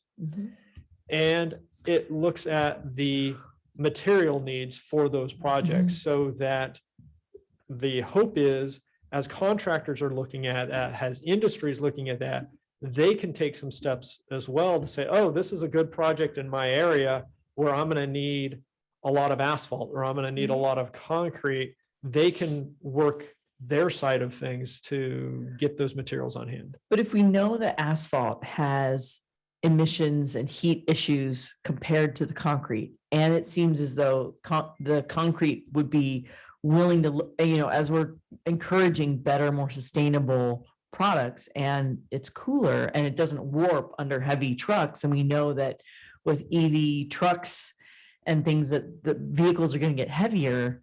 Is it possible to start looking at some of these materials and saying, you know what, now's the time to start being aggressive on modernizing some of these material bids and thinking about those economies of scale? So, and working maybe even with some of the producers, so that we could start looking at evening the price, especially with the impacts of asphalt and the fact that it does warp in the heat. Are outweigh maybe the cost differential for a minute. We could look at it. I don't see any reason why we couldn't. I just don't have enough expertise in that side of things to give you a good answer. Jeff, one of the things you all do is innovation and looking at different types of innovations to speak to what Yeah. Commissioner Norton is talking about. I don't know if you can speak to that, but maybe somebody can follow up with the types of innovative solutions that Caltrans is looking at to deal with some of the Yeah. questions that Commissioner Norton is raising. Okay. Yeah, especially on the appreciate sustainability side. Thank Yeah. you, Tanisha. That's exactly right. That'd be great. Okay. Commissioner Norton, I mean, Commissioner Norton. Commissioner Bradshaw, We look alike. I think you've had your hand up for a little while.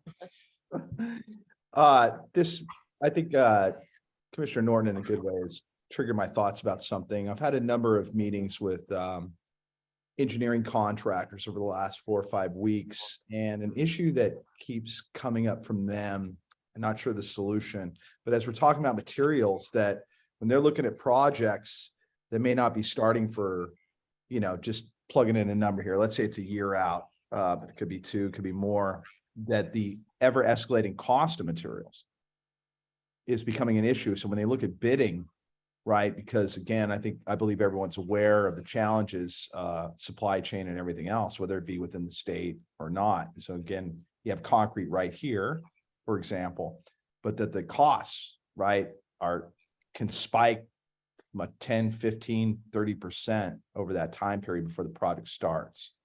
And I want to just raise that issue. Also, just a side note, we're, at least in Northern California, pretty aware and close to the major contractors working on infrastructure, highways, et cetera. Not hearing a capacity challenge. This has come up a lot, but I wonder if there's a way we can help with that disconnect.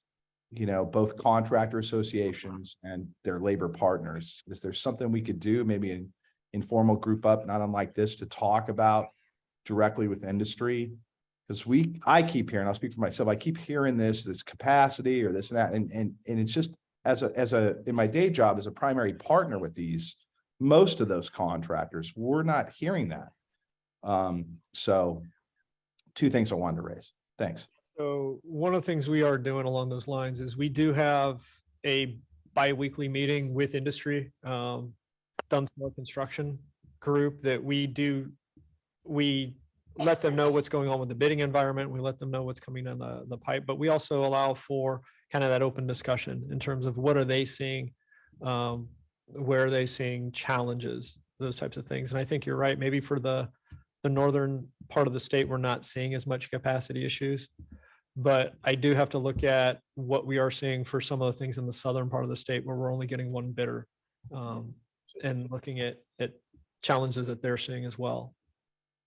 So sorry, if I could just do one quick follow-up. So Jeff, when you say you have a contractor group, pardon my ignorance if I don't know, for not already knowing this, but so how are folks getting invited to that? What's the process? I mean, like, for example, are you engaging with United Contractors? And Yeah, so UConn is our main contact for that.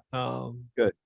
They've got a call-in number that, again, we do it bi-weekly as a teleconference. as a thought, and I'll stop beating it up, I promise after this, Okay. might be wise to have labor, their primary labor partners maybe engage in some of that as well. But I could probably talk to UConn about that, but just a thought, because again, we're going to be looking at uplifting and more recruitment and resources and accountability for the labor side as well, towards the goals around diversity and inclusion in the construction industry itself. And we've shared that, the carpenters have, with UConn and others, how we intend to do that, but it's all going to tie together, right? On capacity, able to deliver more than one bidder, et cetera. So. Sure. Yeah, I think we can do a follow-up on that. Great. Thank you. Commissioner Grisby? Thank you, Madam Chair. I'm still kind of on the capacity question. So my last question, you mentioned capacity might be an issue. And it reminds me of my old school econ classes from grad school, you know, the idea that if there is higher level profit taking happening in a free market, there should be new entrants coming in to take advantage of that. So are there barriers to entry for new firms to come in and offer this expanded capacity that we need? Has there been any study around that? I think we are looking into that. That would come out of our civil rights unit. It's, I think, doing some work around that. We are also doing, and I did mention this before, we are doing some outreach as well to bring in new contractors in terms of a partnering mentor protege program, to bring them in, get them more educated on how we do business within Caltrans and to help kind of get more primes and more subs involved.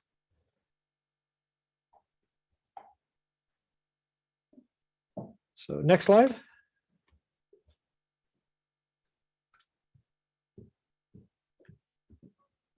So this might look a little bit familiar because I stole the same layout from when we were talking about schedule.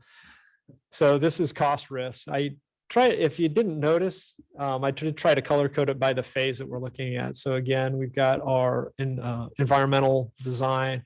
I added bidding here instead of right away because we tend to see bidding as a bigger piece that causes cost changes and cost risks, and then getting into construction. You'll also notice a lot of the risks are the same or very similar. Kind of looking at the environmental document part, if we get changes, and this was brought up on the construction side, but if say we get changes in terms of what we assumed was going to be the environmental footprint or the type of environmental document that was going to be used, or we get changes to the survey data, or we get those requested scope additions in order to make the project more in line with some of the local partners that we've got, those can all trigger cost increases. Doesn't necessarily, again, I want to make sure this is clear too, just because we have a cost increase doesn't mean we're necessarily going to come into the commission for something. We may be able to handle it as we go through by seeing cost reduction down the road, or it may fit within G12, or we might have to come into the commission. In design, a lot of the things come in permit requirements. If we have to do something to mitigate for species impact, culvert projects, a lot of times we may have to change what we're going to be doing in that culvert process to make it now fish passage type of thing. That can trigger cost increases.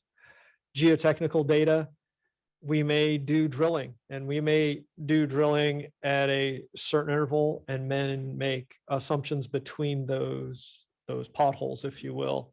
And lo and behold, there's a change between those, whether it's a large boulder, whether it ends up being archaeology, groundwater changes, those types of things. They can impact ways that we have to mitigate and design. Bidding, we've talked about it a little bit. But I do want to kind of take a little bit deeper dive on a couple bullets. So I'll come back to that. Construction, we talk about site conditions out there as well. We may make assumptions on what the site conditions look like, and then they may change. We may uncover something where we thought the water table might be different. Where utilities are might be different. All of those can trigger changes out in construction. The material supply chain, we talked about that. That may delay projects. It's not as much cost because the costs are locked in with the bid, but if we end up having to do a change order that requires more material, we may have to pay a premium for that. And then we've got, if we end up having a delay or another project not expected that comes in, that overlaps, we've got to do a lot more coordination with those existing contractors, and sometimes we have to pay for their time and those types of things. Two things I wanted to touch on out of this slide. Oh, go ahead. Jeff, are you going back to the bidding? I am going to go back to the Okay, bidding. great. Yeah, that's why I have a question. What percentage of increase have we seen in rebidding in the districts? Rebidding, I don't have that. What I will bring up in just a few slides is what we're seeing in terms of the percentage of change in the supplementals to award and the greater than 120s, that I think we'll touch on that a little bit, because we are seeing a large increase in the dollar cost there. Yeah, because I've seen rebidding as well in some of the districts. Right. And having to go back out to advertisement, the rebidding. And so I'm Yeah, just those are the interested to see if there's been an increase in the rebidding since pre or post COVID? There has been. Okay. It's not as great as I thought it was going to be, Okay. but I have seen more. Okay. The two things I wanted to talk about that are kind of along those lines, though, are the timing of the estimates and the market conditions. So one of the things to think about with timing, and I've talked about this in the previous workshop, is when we're estimating, because we're using current bid pricing, we're always chasing the trends. So to kind of go along the lines that Commissioner Bradshaw brought up, we're in an inflationary stage. And so we're putting out the bids and we know that inflation's out there. So we're trying to make some accommodation for that, but we can't go too far in case there is a trend change down the road. Because if we're making our engineer's estimate and we're not going out to bid for another 3 to 6 months, there could be something that happens, changes the other way, or if inflation spikes even further, we're going to miss that. So when those bids, or when that estimating is done and that gap in time between when we estimate and when we open bids, that is one area that can cause increases in supplementals to award. The other thing, though, is going back to the fact that we are estimating as we go along the project. But if you're within that fiscal year of allocation, you can't make an adjustment to that project. So then we may have to come in for a greater than 120 versus a supplemental to award, because we're not allowed to come in if we're in that fiscal year of allocation and make a programming adjustment. So what we try to do is, even though we make the initial estimate 3-4 years before, we do ask the districts update that estimate every year. And if things change, let us know. We can come in through change management. We can update a programming amount, and then not have to come in later. But if we're always chasing that trend, we still may need to, when we actually get time to come in for the allocation or come in for the award. We talked about a little bit about lower bidder participation. So we are seeing a decrease in the number of bidders. I think the last report I saw, we were averaging somewhere around 3 bidders, I think, for the month of June. We were at 5 or 6 about a year ago. And I'm not sure if it's, we are putting out more projects. We're putting out a lot more projects, and that can impact it. But some of the things we're doing to get around that is, again, I'd mentioned the 24-month look ahead. We mentioned the biweekly meeting that we're having with industry through UConn, but we're also having districts that are doing individual outreaches. So as a project is getting ready for bid, they'll make calls out. Hey, want to let you know, this is what we've got these projects going out for bid. They're doing their own look ahead report. So we're trying to drum up that interest, drum up that engagement, so that as projects are going to bid, we're getting people that want to bid on them. Any other questions around that right now? Okay, next slide, please. So again, we do have some tools that we use for managing cost risks. We can make that adjustment again by adjusting the scope. If things are coming in way too high, we can split projects off, move that scope out. We can look at if the scope is really, and kind of getting into the asset management part of it, is that a primary asset that we're really trying to address with this project, or is that a satellite asset that we're addressing because we're in that area, but maybe it doesn't have the priority, and we can make those adjustments to bring the cost down. To be honest, we don't like to do that, in that we've made some commitments when we're programming projects as to what we're going to put out there. And so reducing those down kind of then doesn't have us delivering what we've committed to delivering when that project was programmed. We will make the programming adjustments again if we are unallocated and we're not in that fiscal year of allocation. We can come in and make a programming amendment. We can change the programming budget for that project. But then outside of that, if we're in that fiscal year of allocation, or we've already allocated the phase, especially construction, we're going to come in and either ask for G12 or ask for supplemental funds, or if we haven't allocated it yet, we'll ask for that greater than 120 allocation request.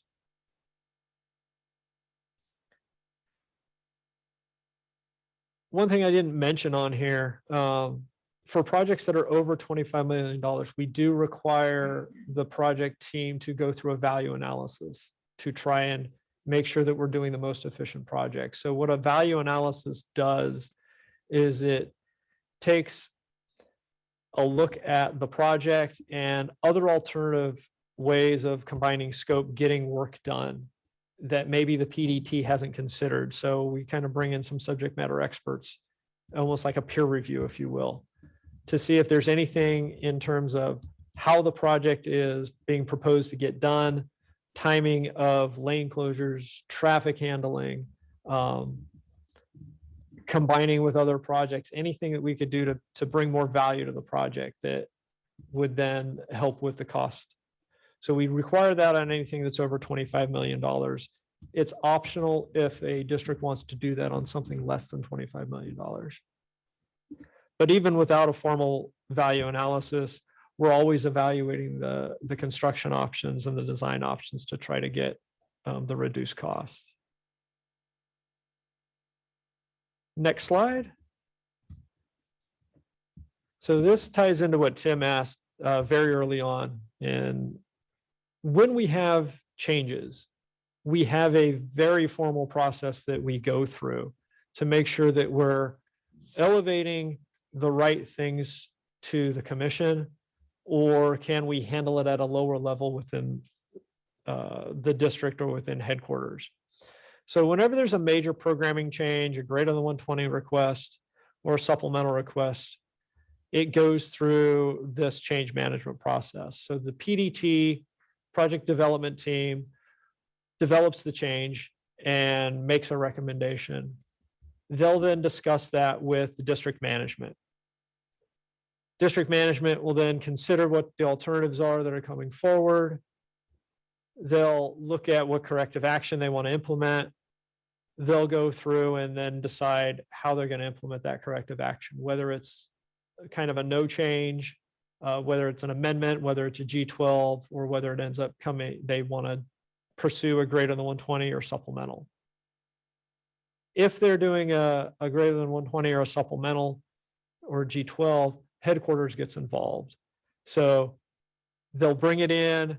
There's a committee that headquarters has that comprises of the chief engineer, the project delivery division chiefs, financial programming chief, the various program managers that might be involved, the asset management engineer, and our CFO. They all go through, we hear the change, we hear what the supplemental is going to be, we hear their reasoning for it, and determine if we're willing to go forward with it and support it, or sometimes we'll even give them an alternative or an option that they may not have considered. So we try to, again, make sure that everything is very well vetted before it goes to that final step in which we bring it before the commission. Next slide. So even though we do try to avoid coming before the commission with an action, when risks trigger the necessity for us to come forward, we will. And so again, kind of like with time extensions, I wanted to look at what our trends were for supplemental funds. And so again, I'm going to thank my staff and even commission staff. We kind of collaborated on what that looked like to make sure we were all kind of seeing some of the same things. So next slide. For this data set, we went back 4 years. We started with fiscal year 2019, 2020, came forward to fiscal year 22, 23. There's various colors up there. Again, I apologize for the busyness. Commissioner Martinez, you asked about re-advertisement. So that's actually the bottom line on there. That's the dark red. Shows that we've come in with about 5 supplementals for re-advertisement in 22-23. What that, it's brown. Okay.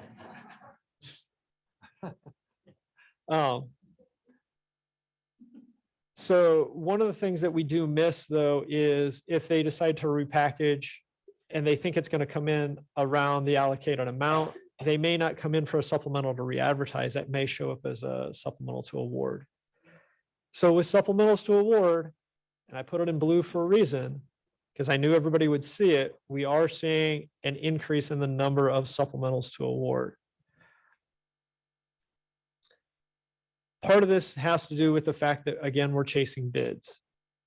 We're coming with an engineer's estimate. 6 months later, there's been more inflation piled on top of that. Bidders come in, their bids are higher than we expected. We've got to come in for a supplemental to award. Also, the bidding environment can involve that as well. If we're getting low number of bids, less competition. So with that in mind, I wanted to take a little bit deeper dive into the supplementals to award. So next slide. I wanted to see how that, go ahead. I'm just going to apologize. I'm going to have to step out for just a minute. Okay. But Commissioner Norton's going to take over. Okay. I'll be back. I know.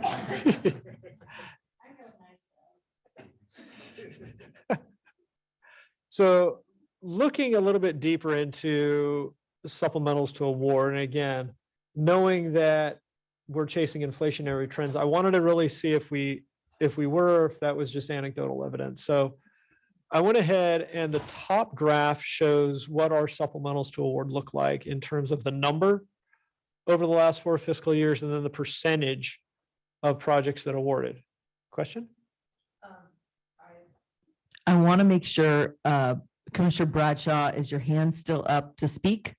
Okay, good, because we definitely, and then I do have a question about this slide too, when, after Commissioner Bradshaw. Okay. Yeah, Jeff, just a quick one. When you look at, when you're putting out projects to bid, do you try to phase them in a way or meter them out if you like, so it's not all hitting the street at the same time? Is there a process for that? I'm going to have to look into that. I don't believe we do. We do look a little bit in terms of what's going out on the street, but I don't think we meter them. I would have to get back to you on that to get a for sure answer. That would be great. And my question is, have you looked at the supplemental, trending the supplementals next to the requests for extensions? So is it that the supplementals are asked for by projects that are not trying to get an extension and they're trying to like pay for things quickly to just get it all done? Or are these projects lasting a long time and the budgets go up because of time? No, we have not done any corollary analysis that way. Anecdotally, I'll go out on a limb. Okay.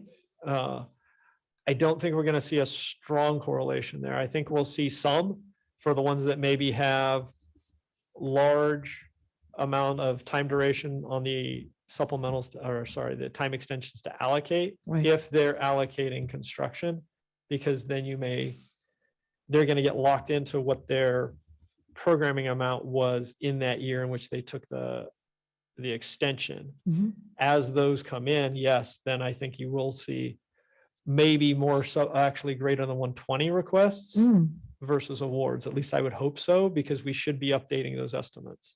Great. Thanks for that answer. You can, Director. To Commissioner Bradshaw's question about metering, one of the challenges we often find with metering the pipeline of projects is that when we align those projects with our funding that has timelines for when it must be spent, it becomes a little more challenging to meter those projects because we want to make sure that we're not losing any funding and we're getting that money out on the street. Thank you, Director.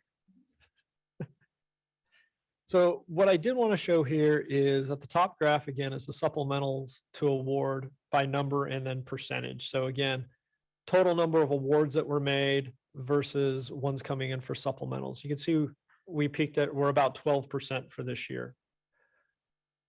The lower graph shows the National Highway Construction Index, which shows basically the construction material cost increases on a nationwide level since the beginning of 2020 into Q3 of 2022, which would put you somewhere around September of last year.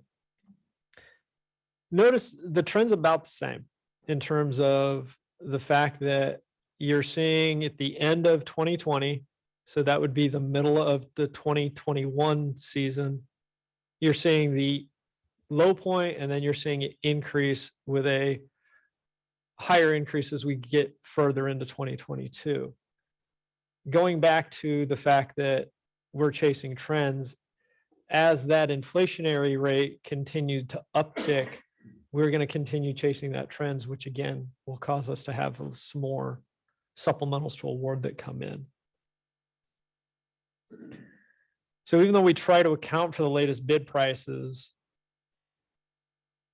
in the information database in which we're making that engineer's estimate, it sometimes can be difficult to keep up when we're seeing rapid changes, whether it's inflation, material pricing, material logistics, those types of things. Next slide.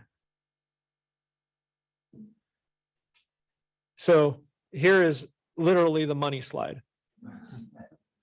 And I've highlighted just because I wanted to, again, I knew they would be noticed. I've highlighted the greater than 120 amounts in green and the supplementals to award in blue. So again, as we're chasing the inflation, we're having to come in and ask for more money to allocate or more money to award. So again, it has that same shape as the National Highway Cost Index. So knowing that we're chasing trends, it's not unexpected, but we know that money is important. And so we do, we have to use the tools that are available to get projects out there. As we came into the current climate, we did have, some of the things that I'm hearing, material supply issues, general inflation. Those are things that we're seeing that are leading to some of these cost increases. And I know there's going to be questions around this, so I will pause. Commissioner Grisby. Thank you, Madam Chair. So regarding inflation, does this inflation, as you're measuring it, is it higher than the core inflation rate nationally or whatever the measurement they're using? I don't know if it's core inflation or something different. I don't remember. But how does that compare to what you're seeing outside of the state?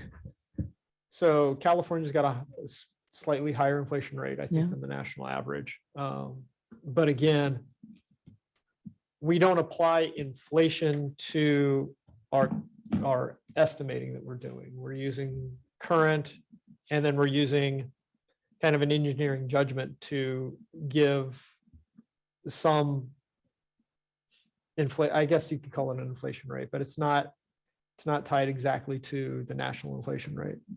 Right, great. I was just wondering if we could compare national spending on infrastructure is causing other states to have a spike at the same time, and how we compare to that is what I was getting at. But yeah, and to be honest, I haven't looked at that. I did want to follow up on something Commissioner Grisby was saying about California's difference in sort of the cost of doing business. How has our insurance and workers' comp rates affected some of the bids? That I don't know. Okay. Okay. Thank you. Justin, I did want to take a beat and just ask if we've had anyone asked to speak on public comment since we're now at the hour-and-a-half mark. Thank you, Commissioner Norton. We have not received any indication from any virtual public attendee that they wish to comment. Thank you. Okay, please continue. No worries. I'm going to touch on something we kind of talked about earlier, had to do with how the cost impacts the capacity for us to do projects. So when you look at just the supplementals to award and the greater than 120s, and I'm going to do rough math, adding them together and knowing the details behind it, we're roughly about $400 million between those two items for fiscal year 22-23. And while that is a very large amount, that is about 10% of our annual capacity. So we've got, I think from the current STIP estimate, we put about $4.2 billion annually for delivering projects. So we're about 10% of that. We do have G12 savings from previous and current years that we can use to offset some of that. Again, we've also got some of the closeout savings that occur when we allocate projects and they come in underneath that allocation amount for the total that's not used, that gets rolled back into the G12 fund. And then again, because we're taking risks, we do have current year projects that end up getting delayed that'll come in for allocation down the road. And the amounts that were programmed allow us to have savings in the current fiscal year or capacity. One thing to think about, and I'm going to read this just because I'm going to get it wrong if I don't. If all the projects did come in for allocation at the same amount that they were programmed, and all of the projects came in when they were programmed over a consistent amount of time, then we probably potentially have need for delay. But because we're taking risks and moving projects out, we do account for that as we're coming in with the STIP fund estimate, which is why we do a fund estimate every 2 years, so that we can reassess what the capacity is and the shop commitments and compare that to the available resources to make sure that we're not overspending. So I kind of hope that helps get us through the capacity side. Okay, move on to the last slide.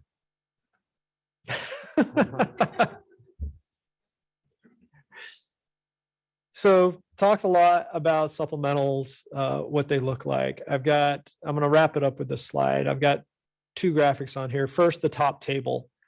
It looks at the re-advertisement, the award, supplementals to complete construction, supplementals to close out. And look at the percentage over the last 3 fiscal years that we've had in each of those categories. So as you can see, if we go back to 2021, we're right around 3% if you look at an average for the supplementals. So 3% of our projects were coming in for some sort of supplemental at the time. 21-22, we got up to about 5% if you look at an average across the board. 22-23, because of that spike in the supplementals to award, and we're seeing a larger amount of supplementals to complete construction, we're closing in on that 10-12%.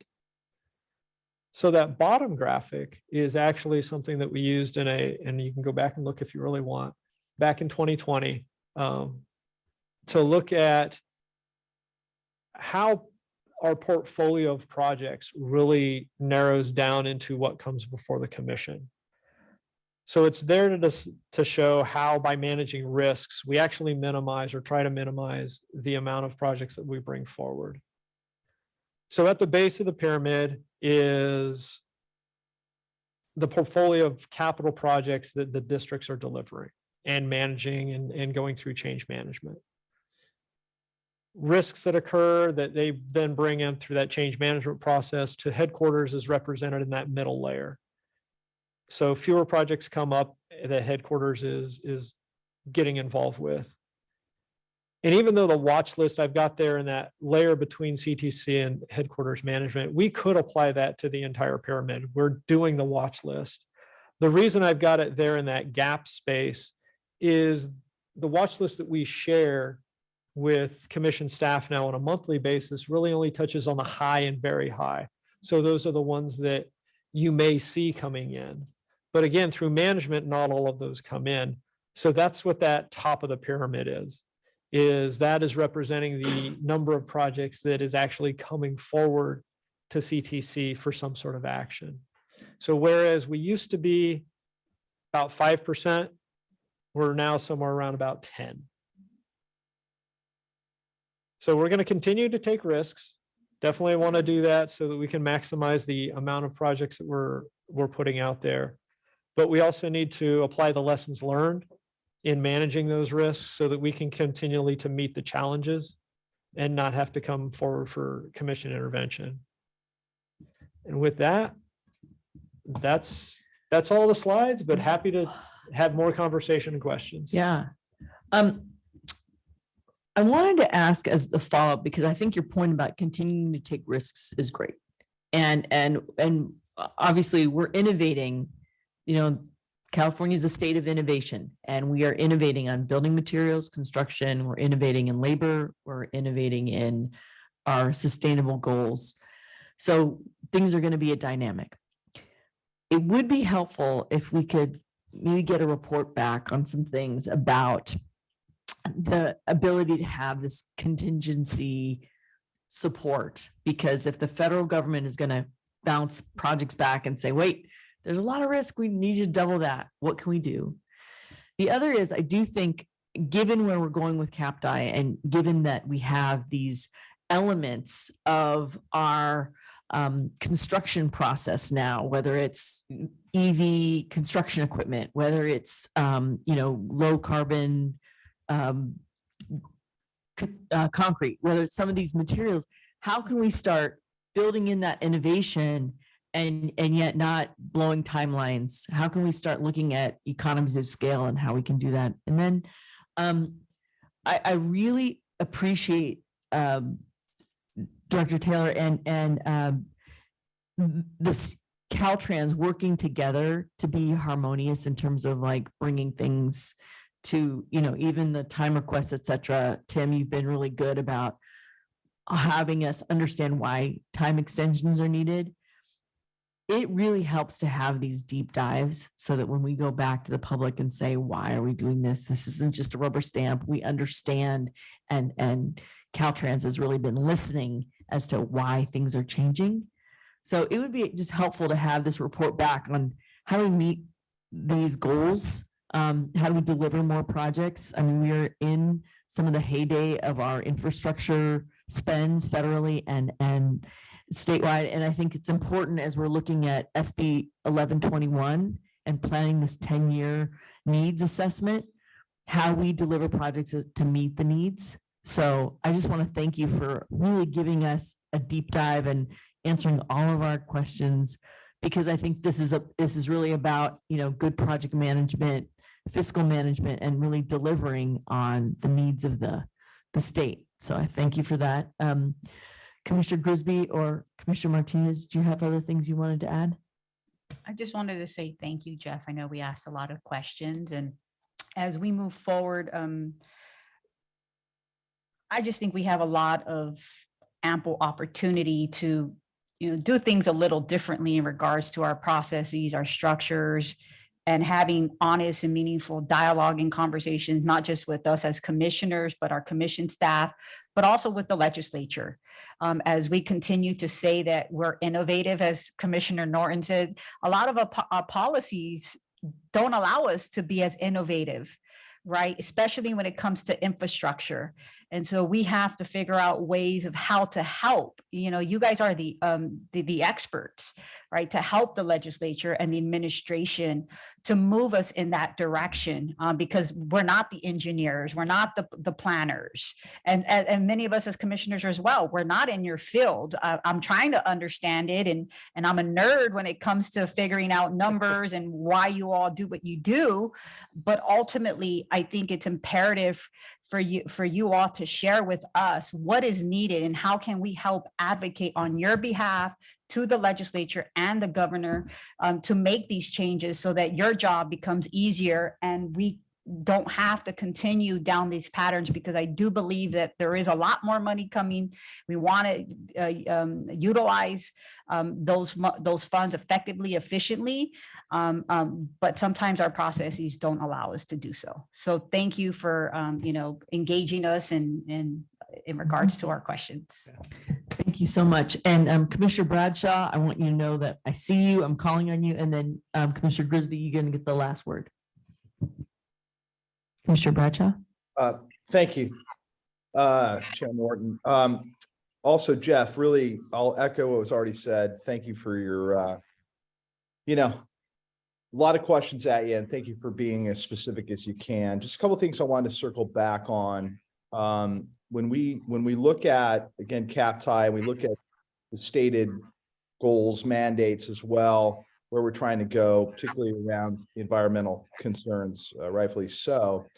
There are ongoing issues about capacity towards EV and what that means. So I just wanted to raise as well that what we're hearing in the construction industry over and over again, and I think it was referenced earlier, the weight is an issue. Like when we were talking about concrete, the weight for construction equipment is a serious issue, whether it be trucks, whether it be forklifts. The EV technology is not there, just speaking on the construction side. So I believe we need to be really realistic about that, what goals we can hit or not, what requirements we can hit or not, and look at alternatives, including hydrogen. On the, also just a reminder, look forward to more conversation about the impacts to infrastructure and development when it comes to the investor-owned utilities. And the last thing I wanted to raise is that when we talk about workforce and apprenticeship and pre-apprenticeship and recruitment, I believe we need to be more intentional on that, setting up roundtables, setting up meetings not unlike this to really talk about how folks are recruited to the industry, that we do our best to actually uplift and build diversity and inclusion in the construction industry, which is lacking.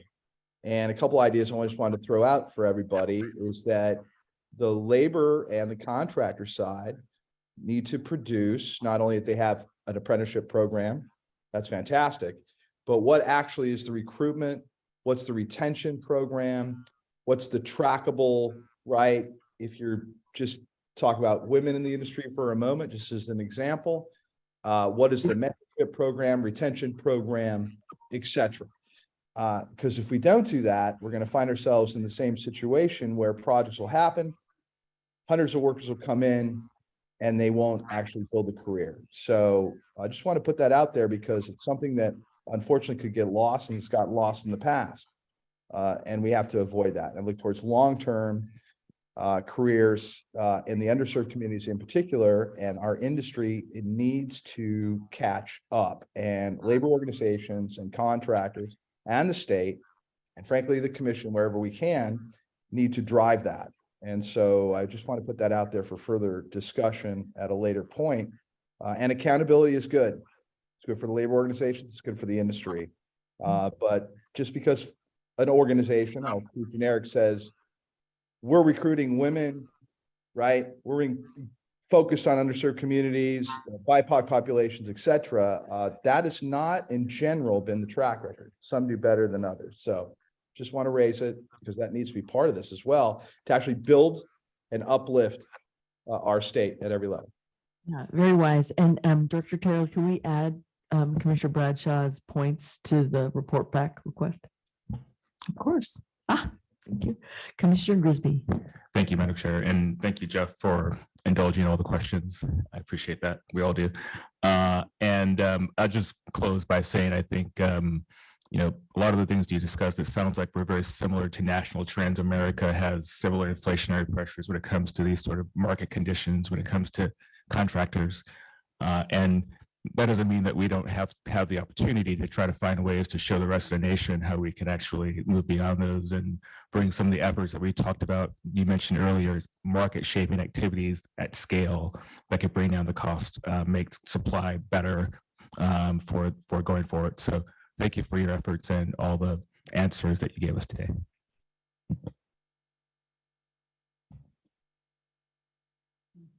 Are we at the end?